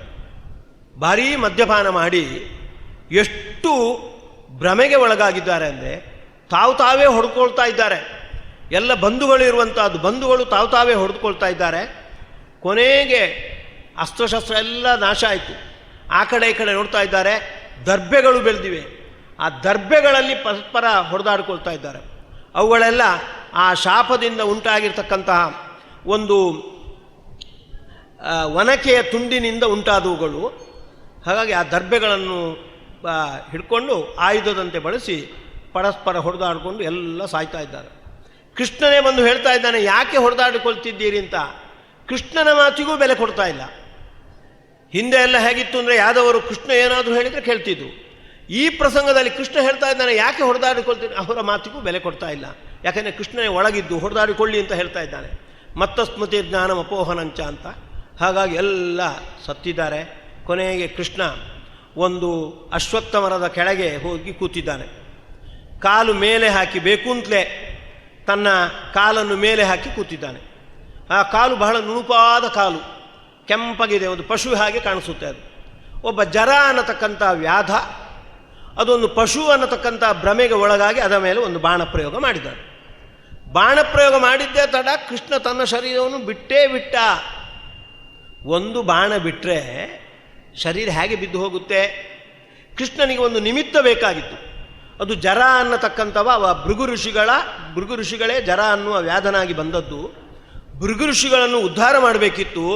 ತನ್ನ ಅವತಾರದ ಪರಿಸಮಾಪ್ತಿಗೆ ಭೃಗು ಋಷಿಗಳು ಕಾರಣ ಆಗುವಂತೆ ಮಾಡಬೇಕಿತ್ತು. ಅದಕ್ಕೆ ಕೃಷ್ಣನ ಇದೊಂದು ನಾಟಕ. ಆ ಜರ ಬಂದು ಬೇಡಿಕೊಂಡ, ಅಯ್ಯೋ ಕೃಷ್ಣ, ನನಗೆ ಗೊತ್ತಾಗಿಲ್ಲ ಅಂತ. ನೀನೇನು ಪಶ್ಚಾತ್ತಾಪ ಪಡಬೇಡ, ನಾನು ಏನು ಸಂಕಲ್ಪ ಮಾಡಿದ್ದೇನೋ ಅದಕ್ಕೆ ಅನುಗುಣವಾಗಿ ನಡ್ಕೊಂಡಿದ್ದಿ. ನಿಂದು ಇದು ಅಪರಾಧ ಅಲ್ಲ, ನಿನಗೆ ನೋಡು ನಾನೊಂದು ಬಹುಮಾನ ಕೊಡ್ತಾ ಇದ್ದೇನೆ, ನೀನು ವಿಮಾನದಲ್ಲಿ ಮೇಲ್ಲೋಕಕ್ಕೆ ಹೋಗು ಅಂತ ಅವನಿಗೆ ಸಲ್ಲೋಕವನ್ನು ಅನುಗ್ರಹಿಸಿ ಬಿಟ್ಟಿದ್ದಾನೆ. ಕೃಷ್ಣ ಅದನ್ನೇ ನಿಮಿತ್ತವಾಗಿಟ್ಟುಕೊಂಡು ದೇಹತ್ಯಾಗ. ಕೃಷ್ಣನ ದೇಹ ಜ್ಞಾನಾನಂದಾತ್ಮಕವಾದುದು, ಅದನ್ನು ಬಿಡಲಿಕ್ಕೆ ಬರುವುದಿಲ್ಲ. ಅದು ಜರಾನ ಬಾಣಕ್ಕೆ ತಗಲಿ ಗಾಯಕ್ಕೆ ಒಳಗಾಗುವಂಥದ್ದು ಅಲ್ಲ. ಹಾಗಾಗಿ ಮಧ್ವಗುರುಗಳು ನಿರ್ಣಯ ಮಾಡ್ತಾರೆ, ಕೃಷ್ಣ ಒಂದು ನಾಟಕ ಮಾಡ್ತಾ ಇದ್ದಾನೆ. ತನ್ನ ಜ್ಞಾನಾನಂದಾತ್ಮಕವಾದ ಶರೀರದಂತೆ ಒಂದು ಶರೀರವನ್ನು ನಿರ್ಮಾಣ ಮಾಡಿ ಅದನ್ನು ಅಲ್ಲಿ ಹಾಕಿದ್ದಾನೆ. ಅದನ್ನು ಅರ್ಜುನ ಬಂದ, ಅದರ ಶವ ಸಂಸ್ಕಾರ ಇತ್ಯಾದಿಗಳನ್ನು ಮಾಡಿದ್ದಾನೆ. ಕೃಷ್ಣ ಅಲ್ಲಿಂದ ಪರಂಧಾಮಕ್ಕೆ ತೆರಳಿದ್ದಾನೆ. ಕೃಷ್ಣ ಪರಂಧಾಮಕ್ಕೆ ತೆರಳಿದ್ರೂ ಮಧ್ವಗುರುಗಳು ಹೇಳ್ತಾರೆ, ಒಂದು ರೂಪದಿಂದ ಇಲ್ಲೇ ಇದ್ದಾನೆ. ಗೋಪಾಲ ಮಂತ್ರಂ ಭಜತಾಂ ಫಲಪ್ರದ ಸ್ವೇಕೇನ ರೂಪೇಣ ಸಭುವ್ಯ ಅದೃಶ್ಯತ. ಗೋಪಾಲ ಮಂತ್ರವನ್ನು, ಕೃಷ್ಣ ಮಂತ್ರವನ್ನು ಯಾರು ಜಪಿಸ್ತಾರೆ ಅವರಿಗೆ ಫಲ ಕೊಡಬೇಕು ಅನ್ನುವ ದೃಷ್ಟಿಯಿಂದ ಒಂದು ರೂಪದಿಂದ ಇಲ್ಲೇ ಇದ್ದಾನೆ ಅಂತ ಹೇಳ್ತಾ ಇದ್ದಾರೆ. ಹೀಗೆ ಕೃಷ್ಣ ಪರಂಧಾಮಕ್ಕೆ ತೆರಳಿದ. ಈ ಕಥೆ ಮುಂದುವರೆದಿದೆ. ಶುಕಾಚಾರ್ಯರು ಪರೀಕ್ಷಿತನಿಗೆ ಹೇಳ್ತಾ ಇದ್ದಾರೆ. ಪರೀಕ್ಷಿತೆಲ್ಲ ಕೇಳಿದ. ಆಯಿತು ಶುಕಾಚಾರ್ಯ, ಇನ್ನೆಲ್ಲ ನನ್ನ ಸಂಶಯಗಳೆಲ್ಲ ಪರಿಹಾರ ಆಯಿತು. ಸಂಶಯಗಳು ಏನು ಬಾಧಿಸ್ತಾ ಇದ್ದು ಅಂದರೆ ದೇವರ ಬಗ್ಗೆ ಭಕ್ತಿ ಜ್ಞಾನವನ್ನು ಅಳವಡಿಸಿಕೊಳ್ಳಲಿಕ್ಕೆ ತೊಂದರೆ ಆಗ್ತಿತ್ತು. ಎಲ್ಲ ಸಂಶಯವನ್ನು ಪರಿಹಾರ ಮಾಡಿದ್ರಿ, ದೇವರ ಬಗ್ಗೆ ದೃಢವಾದ ಭಕ್ತಿ, ದೃಢವಾದ ಜ್ಞಾನ ಬಂದಿದೆ. ಇನ್ನು ಸಿದ್ಧೋಸ್ಮ್ಯನುಗೃಹೀತೋಸ್ಮಿ ಭವತಾ ಕರುಣಾತ್ಮನ ಶ್ರಾವಿತೋ ಯಚ್ಚಮೇ ಸಾಕ್ಷಾತ್ ಅನಾದಿನಿಧನೋ ಹರಿಹಿ. ಪರಮಾತ್ಮನ ಶ್ರವಣ ಮಾಡಿದ್ದೀರಿ, ಸಿದ್ಧನಾಗಿದ್ದೇನೆ. ಇನ್ನು ನಾನು ಸಮಾಧ್ಯವಸ್ಥೆಗೆ ಒಳಗಾಗ್ತೇನೆ. ನಿಮ್ಮ ಅನುಮತಿಯನ್ನು ಕೊಡಿ. ನೀವು ಓಂ ಅಂತ ಹೇಳಬೇಕು, ನಾನು ಸಮಾಧ್ಯವಸ್ಥೆಗೆ ನಾನು ಒಳಗಾಗಬೇಕು. ನೀವು ಏನು ಉಪದೇಶ ಮಾಡಿದ್ದೀರಿ ಅದನ್ನು ಶ್ರವಣ ಮಾಡ್ತಾ ಇರುವಾಗಲೇ ಮನನ ನಿಧಿಧ್ಯಾಸನವನ್ನು ನಾನು ಮಾಡಿದ್ದೇನೆ. ಈಗ ನಂದು ಕೊನೆಯ ಅವಸ್ಥೆ ಸಮಾಧ್ಯವಸ್ಥೆಗೆ ಒಳಗಾಗುವಂಥದ್ದು, ಕೇವಲ ದೇವರಲ್ಲೇ ತೊಡಗುವಂಥದ್ದು. ಅದಕ್ಕೆ ನಾನು ತೊಡಗ್ತೇನೆ, ನಿಮ್ಮ ಅನುಮತಿಯನ್ನು ಕೊಡಿ ಎಂದಾಗ ಓಂ ಅಂತ ಹೇಳಿದರು. ಅವನಿಗೆ ಅನುಗ್ರಹ ಮಾಡಿ ಆಯಿತು, ಅಂತ ಹೇಳಿ ಶುಕಾಚಾರ್ಯ ಹೊರಟೇ ಹೋದರು. ಅವರಿಗೆ ಇನ್ನು ತಕ್ಷಕ ಸರ್ಪ ಬಂದು ಕಚ್ಚುತ್ತೋ, ಇವ ಸಾಯ್ತಾನೋ ಅಂತ ಅವರಿಗೆ ಏನು ಕುತೂಹಲವೇ ಇಲ್ಲ. ಅವ್ರಿಗೆ ಗೊತ್ತೇ ಇದೆ ತಕ್ಷಕ ಸರ್ಪ ಬಂದು ಕಚ್ಚುತ್ತೆ, ಆದರೆ ಪರೀಕ್ಷಿತ ಸಾಯುವುದಿಲ್ಲ, ಅವನ ಶರೀರ ಮಾತ್ರ ಬಿದ್ದು ಹೋಗುವಂಥ, ಅವ ದೇವರಲ್ಲಿಗೆ ಹೋಗ್ತಾನೆ ಅನ್ನುವ ವಿಶ್ವಾಸ ಅವರಿಗೆ ಇದೆ. ಹಾಗಾಗಿ ಶಿಷ್ಯರ ಜೊತೆಗೆ ಸೇರಿ ಶುಕಾಚಾರ್ಯ ಹೋದರು. ಪರೀಕ್ಷಿತ ಸಮಾಧ್ಯವಸ್ಥೆಗೆ ಒಳಗಾಗಿದ್ದಾನೆ. ತಕ್ಷಕ ಬಂದಿದ್ದಾನೆ. ಅದು 7ನೇ ದಿವಸ. ತಕ್ಷಕ ಬರುವಾಗ ಒಬ್ಬ ಕಶ್ಯಪ ಗೋತ್ರದ ಒಬ್ಬ ಬ್ರಾಹ್ಮಣ ಬಂದ. ಅವ ಹೇಳ್ತಾ ಇದ್ದಾನೆ, ನೀನು ಕಚ್ಚಿದ್ರೆ ನಾನು ವಿಷಹರ ಮಂತ್ರದಿಂದ ಅವನನ್ನು ಬದುಕಿಸ್ತೇನೆ ಅಂತ. ಆಗ ತಕ್ಷಕ ಹೇಳಿದ, ನೋಡು, ಪರೀಕ್ಷಿತ ಸಾಯುವುದು ಅದು ನಿಶ್ಚಿತ, ಅದು ಭಗವಂತನ ಸಂಕಲ್ಪಕ್ಕೆ ಅನುಗುಣವಾಗಿ ಇರುವಂಥದ್ದು. ನೀನು ಹೋಗಿ ವಿಷಹರ ಮಂತ್ರವನ್ನು ಪ್ರಯೋಗ ಮಾಡಿದ್ರೂ ಕೂಡ ಪರೀಕ್ಷಿತ ಬದುಕುವಂತಿಲ್ಲ. ಹಾಗಾಗಿ ನಿನ್ನ ವಿಷಹರ ಮಂತ್ರಕ್ಕೆ ಮಂತ್ರ ದುರುಪಯೋಗ ಪಡಿಸಿದಂತಾಗುತ್ತೆ. ಹಾಗಾಗಿ ಹೋಗಬೇಡ, ನಿನಗೇನು ದುಡ್ಡು ಬೇಕಲ್ಲ, ನಾನು ಕೊಡ್ತೇನೆ ಅಂತ ಹೇಳಿ ಅವನನ್ನು ಕಳಿಸಿದ್ದಾನೆ. ಸಾಮಾನ್ಯ ಭಾಗವತ ಮೇಲ್ನೋಟಕ್ಕೆ ನೋಡುವಾಗ ಕಶ್ಯಪ ಬ್ರಾಹ್ಮಣ ಆ ಪರೀಕ್ಷಿತನ ಹಣಕ್ಕೆ ಅವ ಮಾರು ಹೋಗಿ ಅವ ಹಿಂದೆ ಹೋದ ಅಂತ ಅನಿಸುತ್ತೆ. ಮಹಾಭಾರತ ಅದನ್ನು ಸ್ಪಷ್ಟೀಕರಿಸುತ್ತೆ. ಬ್ರಾಹ್ಮಣರು ಅಂತಹ ಹಣಕ್ಕೆ ಮಾರು ಹೋಗುವವರಲ್ಲ. ಕಾಶ್ಯಪ ಬ್ರಾಹ್ಮಣನು ಅವನು ಒಳ್ಳೆಯ ಬ್ರಾಹ್ಮಣವ, ವಿಷಹರ ಮಂತ್ರವನ್ನು ಬಲ್ಲವ. ಅವ ಯಾಕೆ ಇಂತಹ ಮೋಸ ಮಾಡ್ತಾನೆ? ಅವ ನಿಜವಾಗಿ ಹೇಳಿರುವಂತಹದ್ದು, ತಕ್ಷಕ ಪರೀಕ್ಷಿತ ಈ ದಿವಸ ಸಾಯಬೇಕು ಅನ್ನೋದು ಭಗವಂತನ ಸಂಕಲ್ಪ. ನೀನು ಏನು ಮಾಡಿದರೂ ಕೂಡ ಅವ ಸಾಯುವವನೇ, ನಿನ್ನ ಮಂತ್ರ ವ್ಯರ್ಥವಾಗುತ್ತೆ, ಹೀಗೆಲ್ಲ ಹೇಳಿ ಅವನನ್ನು ಕಳಿಸಿರುವಂಥದ್ದು. ಹೋದ ಕಾಶ್ಯಪ. ತಕ್ಷಕ ಬಂದ, ಸಮಾಧ್ಯವಸ್ಥೆಗೆ ಒಳಗಾಗಿರ್ತಕ್ಕಂತಹ ಪರೀಕ್ಷಿತನನ್ನು ಕಚ್ಚಿದಾನೆ. ಕಚ್ಚುವುದೇ ತಡ, ಒಳ್ಳೆ ಬೆಂಕಿಯಿಂದ ಇಡೀ ಪರೀಕ್ಷಿತನ ಶರೀರವೇ ಸುಟ್ಟು ಹೋಗಿ ಬಿಟ್ಟಿದೆ. ಬ್ರಹ್ಮಭೂತಸ್ಯ ರಾಜರ್ಷೇ ದೇಹೋ ಹಿ ಗರಲಾಗ್ನಿನ ಬಭೂವ ಭಸ್ಮಸಾತ್ ಸದ್ಯ ಪಶ್ಚತಾಂ ಸರ್ವದೇಹಿನಾಂ. ಎಲ್ಲರೂ ನೋಡ್ತಾ ಇದ್ದಾರೆ. ಇಡೀ ದೇಹ ಸುಟ್ಟು ಹೋಗಿಬಿಟ್ಟಿದೆ, ಹಾಹಾಕಾರವಾಗಿದೆ. ಅಯ್ಯೋ ಸತ್ತ. ಮತ್ತು ಕೊನೆಗೂ ಕೂಡ ತಕ್ಷಕ ಸರ್ಪ ತನ್ನ ಸೇಡನ್ನು ತೀರಿಸಿಕೊಂಡೇ ಬಿಡ್ತಲ್ಲ ಅಂತ ಎಲ್ಲರೂ ಹಾಹಾಕಾರ ಮಾಡಿದ್ದಾರೆ. ಪರೀಕ್ಷಿತನ ಮಗ ಬಂದಿದ್ದಾನೆ, ಜನಮೇಜಯ. ಕೊನೆಗೂ ಕೂಡ ತಕ್ಷಕ ಸರ್ಪ ತನ್ನ ಸೇಡನ್ನು ತೀರಿಸಿದಲ್ಲ, ಬರೇ ತಕ್ಷಕವನ್ನು ಮಾತ್ರ ಅಲ್ಲ, ತಕ್ಷಕ ಯಾವ ಸರ್ಪಕುಲದಲ್ಲಿ ಬಂದಿದೆಯೋ ಆ ಸರ್ಪದ ಕುಲವೇ ಇಲ್ಲ ಅಂತ ಮಾಡಬೇಕು ಅಂತ ದೊಡ್ಡದಾಗಿ ಸರ್ಪಸತ್ರವನ್ನು ಹಮ್ಮಿಕೊಂಡಿದ್ದಾನೆ. ಎಲ್ಲ ಸರ್ಪಗಳನ್ನು ಕೊಂದು ಹಾಕಿಬಿಡುವುದು ಅಂತ. ಎಷ್ಟು ಅವಿವೇಕ ನೋಡಿ. ಜನಮೇಜಯನಂದು ಅವ ಸಾಮಾನ್ಯನಾದವನಲ್ಲ. ಇಂತಹ ಒಂದು ಕ್ರೋಧಕ್ಕೆ ತಕ್ಷಕ ಸರ್ಪ ಕಚ್ಚಿದ್ದು, ಅದಕ್ಕೆ ಏನಾದರೂ ಇದು ಮಾಡಬೇಕು. ಇದು ಬಿಟ್ಟು ಬರೇ ತಕ್ಷಕ ಸರ್ಪ ಅಲ್ಲ, ಸರ್ಪ ಕುಲವನ್ನೇ ನಾಶ ಮಾಡಬೇಕು ಅಂತ ತೊಡಗಿದ್ದಾನೆ. ತಕ್ಷಶಿಲಾ ಅನ್ನುವಂಥದ್ದು ಹೊರಗಿರ್ತಕ್ಕಂಥ ಒಂದು ಪಟ್ಟಣ, ಹಸ್ತಿನಾಪುರಕ್ಕಿಂತ ಹೊರಗಿರುವ ಒಂದು ಪಟ್ಟಣ. ಅಲ್ಲಿ ದೊಡ್ಡ ಪ್ರಮಾಣದಲ್ಲಿ ಸರ್ಪಸತ್ರ ನಡೀತಾ ಇದೆ. ಎಲ್ಲ ಸರ್ಪಗಳನ್ನು ಆಹ್ವಾನ ಮಾಡಿ ಅದನ್ನು ಆಹುತಿ ಕೊಡ್ತಾ ಇರೋದು. ಬೇರೆ ಬೇರೆ ಬೇರೆ ಸರ್ಪಗಳನ್ನೆಲ್ಲ ಕೊಲ್ತಾ ಒಂದೊಂದು ಆಹುತಿ ಕೊಡ್ತಾ ಇದ್ದಾರೆ. ಕೊನೆಗೆ ತಕ್ಷಕ ಸರ್ಪ ಬರಬೇಕು ಅಂದಾಗ ತಕ್ಷಕ ಸರ್ಪ ಹೋಗಿ ದೇವೇಂದ್ರನ ಮಂಚದ ಕಾಲನ್ನು ಗಟ್ಟಿಯಾಗಿ ಹಿಡ್ಕೊಂಡಿದಂತೆ. ಪುರೋಹಿತರು ಹೇಳ್ತಾ ಇದ್ದಾರೆ ತಕ್ಷಕ ಸರ್ಪ ಬರುವುದಿಲ್ಲ, ಯಾಕೆ ಅಂದರೆ ಅದು ದೇವೇಂದ್ರನನ್ನು ಆಶ್ರಯಿಸಿದೆ ಅಂತ. ಜನಮೇಜಯ ಹೇಳ್ತಾ ಇದ್ದಾನೆ, ಹೌದಾ, ದೇವೇಂದ್ರ ಆಶ್ರಯ ಕೊಟ್ನ, ಹಾಗಾದರೆ ಸಹೇಂದ್ರಾಯ ತಕ್ಷಕಾಯ ಸ್ವಾಹ ಅಂತ ಹೇಳಿ ದೇವೇಂದ್ರನಿಂದ ಕೂಡಿದ ತಕ್ಷಕನಿಗೆ ಆಹುತಿ ಕೊಟ್ಟು ಬಿಡಿ ಅಂತ. ಇಷ್ಟು ಕೆಳಮಟ್ಟಕ್ಕೆ ಜನಮೇಜಯ ಇಳಿದಿದ್ದಾನೆ ನೋಡಿ. ದೇವೇಂದ್ರ ಸಹಿತನಾದ ತಕ್ಷಕನನ್ನು ಆಹುತಿ ಕೊಡಿ ಅಂತ. ಬೃಹಸ್ಪತಿ ಆಚಾರ್ಯರು ಬಂದರು, ಆಸ್ತಿಕ ರಾಜ ಬಂದಿದ್ದಾನೆ. ಬಂದು ಹೇಳ್ತಾ ಇದ್ದಾನೆ, ಏನು ಜನಮೇಜ, ಎಂತಹ ಅವಿವೇಕಕ್ಕೆ ಒಳಗಾಗಿದ್ದಿ, ನಿನಗೆ ಕರ್ಮ ಸಿದ್ಧಾಂತ ಗೊತ್ತಿಲ್ವೇನೋ? ಒಬ್ಬ ವ್ಯಕ್ತಿ ಹುಟ್ಟುವಾಗಲೇ ಅವ ಹೇಗೆ ಯಾವಾಗ ಸಾಯುವುದು ಅಂತ ಅದು ನಿರ್ಣಯವಾಗಿಬಿಡುತ್ತೆ. ತಕ್ಷಕ ಸರ್ಪ ಕಚ್ಚಿತು, ನಿನ್ನ ಅಪ್ಪ ಸತ್ತ. ಒಂದು ವೇಳೆ ತಕ್ಷಕ ಸರ್ಪ ಕಚ್ಚದಿದ್ದರೂ ನಿಮ್ಮ ಅಪ್ಪ ಆ ದಿವಸ ಸಾಯುವುದೇ. ನಿನ್ನ ಅಪ್ಪ ಹುಟ್ಟುವಾಗಲೇ ಅವ ಯಾವತ್ತೂ ಸಾಯುವುದು ಅನ್ನೋದು ನಿಶ್ಚಯವಾಗಿಬಿಟ್ಟಿದೆ. ಕರ್ಮ ಸಿದ್ಧಾಂತವನ್ನು ಬಲ್ಲವರು, ಕರ್ಮಾಧ್ಯಕ್ಷನ ನೇತೃತ್ವದಲ್ಲಿ ಆ ಕರ್ಮ ಸಿದ್ಧಾಂತ ನಡೀತಾ ಇದೆ ಅಂತ ಗೊತ್ತಿದ್ದವರು ಈ ರೀತಿ ಸೇಡು ಭಾವನೆಗೆ ಒಳಗಾಗಬಾರ್ದು ಅಂತ ಆಸ್ತಿಕ ಅಂತ ಮಹಾಭಾರತ ಹೇಳುತ್ತೆ. ಬೃಹಸ್ಪತಿ ಆಚಾರ್ಯರು ಅಂತ ಭಾಗವತ ಹೇಳುತ್ತೆ. ಇಬ್ಬರು ಬಂದು ಜನಮೇಜಯನಿಗೆ ಹೇಳಿದಾಗ ಅವ ಆಗಬಹುದು ಅಂತ ಒಪ್ಪಿಕೊಂಡಿದ್ದಾನೆ, ಅದನ್ನು ಅಲ್ಲೇ ನಿಲ್ಲಿಸಿದ್ದಾನೆ.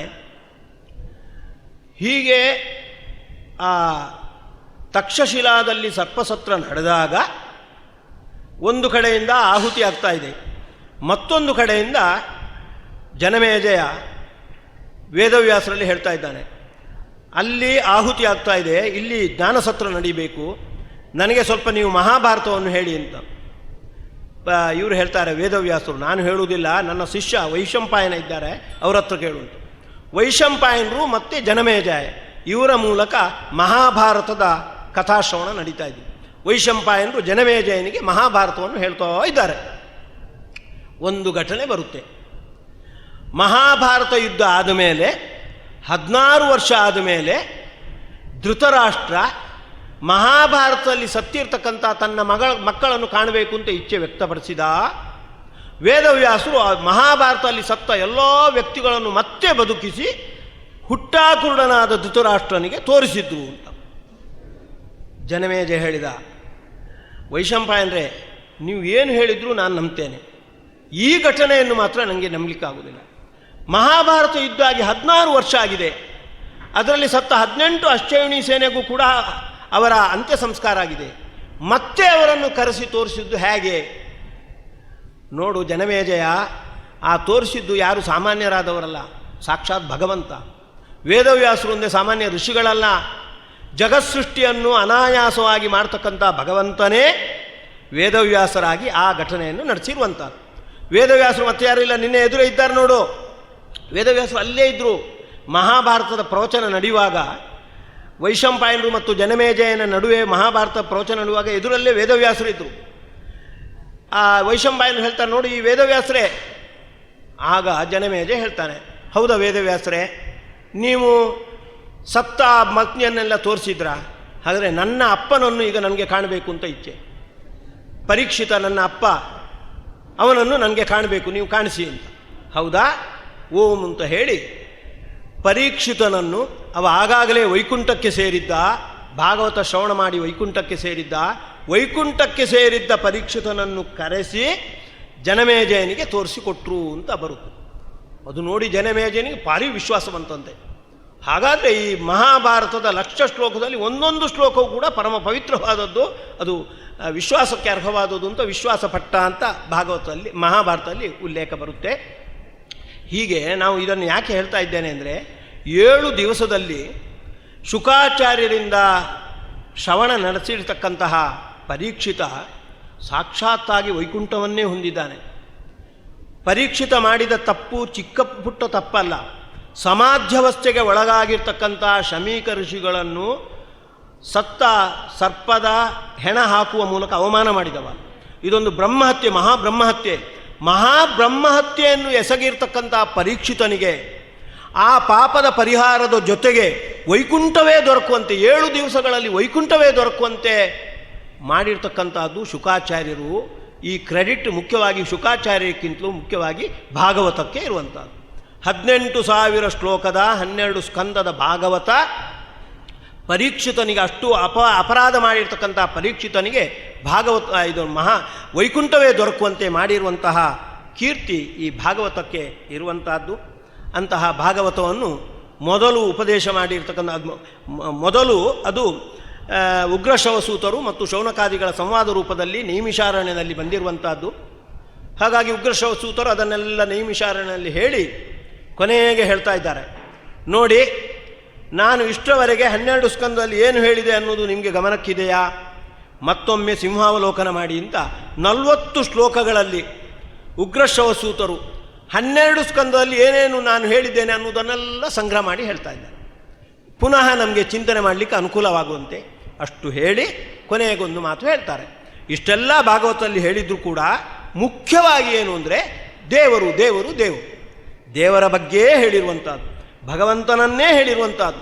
ಭಗವಂತನ ಬೇರೆ ಬೇರೆ ಮಹಿಮೆಗಳನ್ನು, ಅವರ ಭಕ್ತರ ಮಹಿಮೆಗಳನ್ನು ಹೇಳುವ ಮೂಲಕ ಅವನ ಮಹಿಮೆ, ಅವನ ಬೇರೆ ಬೇರೆ ಚಟುವಟಿಕೆಗಳನ್ನು ಹೇಳುವ ಮೂಲಕ ಅವನ ಮಹಿಮೆಯನ್ನು ಹೇಳಿರುವಂಥದ್ದು ಅಂತ ಹೀಗೆ ಇಡೀ ಭಗವಂತನ ಚರಿತ್ರೆಯನ್ನು ಹೇಳುವ ಮೂಲಕ ಇದಕ್ಕೆ ಭಾಗವತ ಅನ್ನತಕ್ಕಂತಹ ಒಂದು ಅನ್ವರ್ಥಕವಾದ ಹೆಸರು ಬಂದಿದೆ.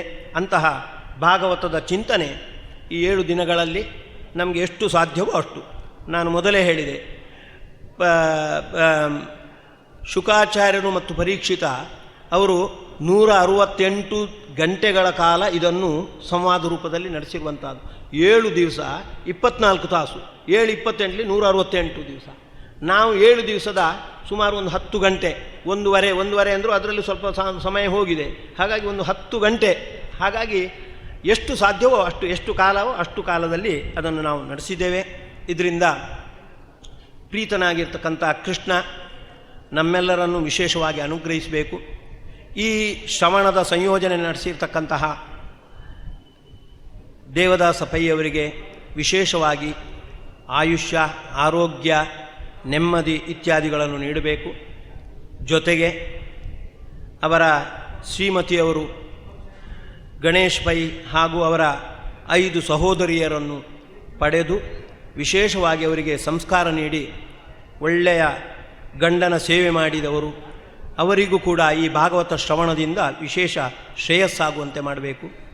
ಅದರಂತೆ ಮಹೋತ್ಸಾಹ ಅನ್ನುವ ನಾಮದ ಭಗವಂತ ಗಣೇಶ್ ಪೈ ಅವರಿಗೆ ಇನ್ನಷ್ಟು ಉತ್ಸಾಹ ಕೊಟ್ಟು ಅವರಿಂದ ಇನ್ನಷ್ಟು ಒಳ್ಳೆಯ ಕಾರ್ಯಗಳು ಆಗುವಂತೆ, ಅದಕ್ಕೆ ಬೇಕಾದ ಆರೋಗ್ಯ, ನೆಮ್ಮದಿ, ಸಾತ್ವಿಕ ಸಂಪತ್ತು ಅವರಿಗೆ ದೊರಕುವಂತೆ ಮಾಡಬೇಕು ಅಂತ ದೇವರಲ್ಲಿ ಪ್ರಾರ್ಥಿಸ್ತಾ, ನೀವೆಲ್ಲ ಇದನ್ನು ಶಾಂತಚಿತ್ತರಾಗಿ ಕೇಳಿ ನನಗೆ ಮತ್ತು ಒಳ್ಳೆಯ ವಿಷಯಗಳನ್ನು ಹೇಳಲಿಕ್ಕೆ ಬೇಕಾದ ಸ್ಫೂರ್ತಿ ದೊರಕುವಂತೆ ನೀವು ನೆರವು ನೀಡಿದ್ದೀರಿ. ನಿಮಗೂ ಕೂಡ ಆ ಭಾಗವತ ಪ್ರತಿಪಾದ್ಯನಾದ ಕೃಷ್ಣ ವಿಶೇಷವಾಗಿ ಅನುಗ್ರಹ ಮಾಡಬೇಕು. ಕೆಲವರಿಗೆ ಬೇರೆ ಬೇರೆ ಸಮಸ್ಯೆಗಳಿವೆ. ಕೆಲವರಿಗೆ ಸಕಾಲದಲ್ಲಿ ವಿವಾಹ ಆಗಿಲ್ಲ, ಸಕಾಲದಲ್ಲಿ ಮಕ್ಕಳು ಹುಟ್ಟಿಲ್ಲ. ಅಂಥವರಿಗೆಲ್ಲ ಕೃಷ್ಣನನ್ನು ಅಖಿಲಪ್ರದಂ ಇಂದಿರೇಶಂ ಅಂತ ಕರೆಯುವಂಥದ್ದು. ಒಬ್ಬ ಸಜ್ಜನ ಜೀವನದಲ್ಲಿ ಚೆನ್ನಾಗಿ ಬಾಳಬೇಕಾದ್ರೆ ಏನೇನು ಬೇಕೋ ಅದನ್ನೆಲ್ಲ ಸುಧಾಮನಿಗೆ ಅನುಗ್ರಹ ಮಾಡಿರ್ತಕ್ಕಂಥ ಕೃಷ್ಣ ನಮಗೆಲ್ಲ ಕೊಡ್ತಾನೆ ಅಂತ ಇರುವಂಥದ್ದು. ಭಾಗವತವನ್ನು ನಾವು ಭಕ್ತಿಯಿಂದ ಕೇಳಿದ್ದೇವೆ ಅಂದರೆ ಸಕಾಲದಲ್ಲಿ ವಿವಾಹ ಆಗುತ್ತೆ, ಸಕಾಲದಲ್ಲಿ ಮಕ್ಕಳು ಹುಟ್ಟುತ್ತೆ, ಬೇರೆ ಏನಾದರೂ ಆರೋಗ್ಯದ ಸಂಪತ್ತು ಕೂಡ ದೊರಕುತ್ತೆ. ಅದನ್ನೆಲ್ಲ ಭಾಗವತ ಪ್ರತಿಪಾದ್ಯನಾದ ಕೃಷ್ಣ ಅನುಗ್ರಹ ಮಾಡ್ತಾನೆ ಅಂತ ಹೇಳ್ತಾ ಆ ಶ್ಲೋಕಗಳನ್ನು ಅದನ್ನು ಒಂದು ಹೇಳಿಸಿಬಿಡ್ತೇನೆ. ಆಮೇಲೆ ಈ ಪ್ರವಚನದ 7 ದಿನದ ಈ ಪ್ರವಚನ ಮಾಲಿಕೆಯನ್ನು ಈ ಭಾಗವತ ಪ್ರತಿಪಾದ್ಯನಾದ ಕೃಷ್ಣನ ಪಾದಾರವಿಂದದಲ್ಲಿ ಮಂಗಳಾರತಿ ಎತ್ತುವ ಮೂಲಕ ಅದನ್ನು ಅರ್ಪಣೆ ಮಾಡೋಣ.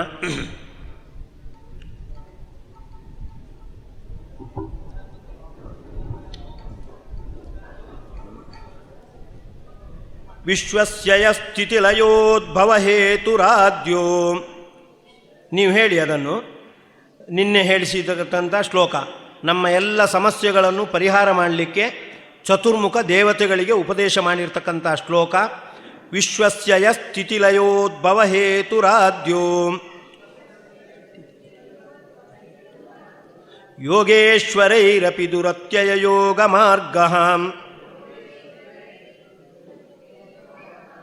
ಕ್ಷೇಮಂ ವಿಧಾಸ್ಯತಿ ಸನೋ ಭಗವಾನ್ ತ್ರ್ಯಧೀಶಃ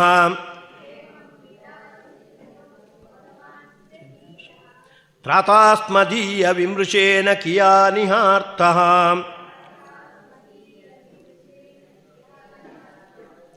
ಭಗವಾನ್ ಭೀಷ್ಮಕಸುತಾಂ ಏವಂ ನಿರ್ಜಿತ್ಯ ಭೂಮಿಪಾನ್ ಪುರಮಾನೀಯ ವಿಧಿವತ್ ಉಪಯೇಮೇ ಕುರುದ್ವಃ ಸ ಸತ್ಯಭಾಮಾಂ ಭಗವಾನ್ ಉಪಯೇಮೇ ಯಥಾ ವಿಧಿ. ಈ 2 ಶ್ಲೋಕ ಹೇಳಿದ ಮೇಲೆ ಸಂಧಾತ್ರೇ ನಮಃ ಅಂತ, ಸಂಧಾತ ನಾಮಕ ಭಗವಂತ ವಿವಾಹದ ಸಮಸ್ಯೆಗೆ ಒಳಗಾದವರಿಗೆ ಆ ಸಮಸ್ಯೆಯನ್ನು ದೂರ ಮಾಡಿ ಅವರವರ ಋಣಾನುಬಂಧಕ್ಕೆ ಅನುಗುಣವಾಗಿ ಗಂಡು ಹೆಣ್ಣುಗಳನ್ನು ಸಂಯೋಜನೆ ಮಾಡುವವ ಅಂತ ಸಂಧಾತ್ರೇ ನಮಃ ಅಂತ ಹೇಳಬೇಕಾದದ್ದು. ಮುಂದೆ ಮಕ್ಕಳ ಸಮಸ್ಯೆಗೆ ಒಳಗಾದವರಿಗೆ ಏಕೈಕಶಸ್ತಾ ಕೃಷ್ಣಸ್ಯ ಪುತ್ರಾನ್ ದಶದಶಾಬಲಾಃ ಅಜೀಜನತ್ ಅನವಮಾನ್ ಪಿತುಃ ಸರ್ವಾತ್ಮ ಸಂಪದಾ. ಈ ಶ್ಲೋಕ ಹೇಳಿದ ಮೇಲೆ ವಂಶವರ್ಧನಾಯ ನಮಃ ಅಂತ ನಮಗೆ ವಂಶವನ್ನು ಬೆಳೆಸುವ ಒಳ್ಳ ಸುಪುತ್ರನನ್ನು ಭಗವಂತ ಅನುಗ್ರಹಿಸಲಿ ಅನ್ನುವ ಅಭಿಪ್ರಾಯದಲ್ಲಿ ವಂಶವರ್ಧನಾಯ ನಮಃ ಅಂತ ಚಿಂತನೆ ಮಾಡಬೇಕಾದದ್ದು. ಹಾಗೆ ಇವತ್ತು ಕೊಟ್ಟಿರ್ತಕ್ಕಂಥ ಒಂದು ಪತ್ರದಲ್ಲಿ ಧನ್ವಂತರಿಯ ಸ್ಮರಣೆ ಇದೆ. ಅಚ್ಯುತಾನಂತ ಗೋವಿಂದ ಸ್ಮೃತಿ ಮಾತ್ರಾರ್ತಿನಾಶನ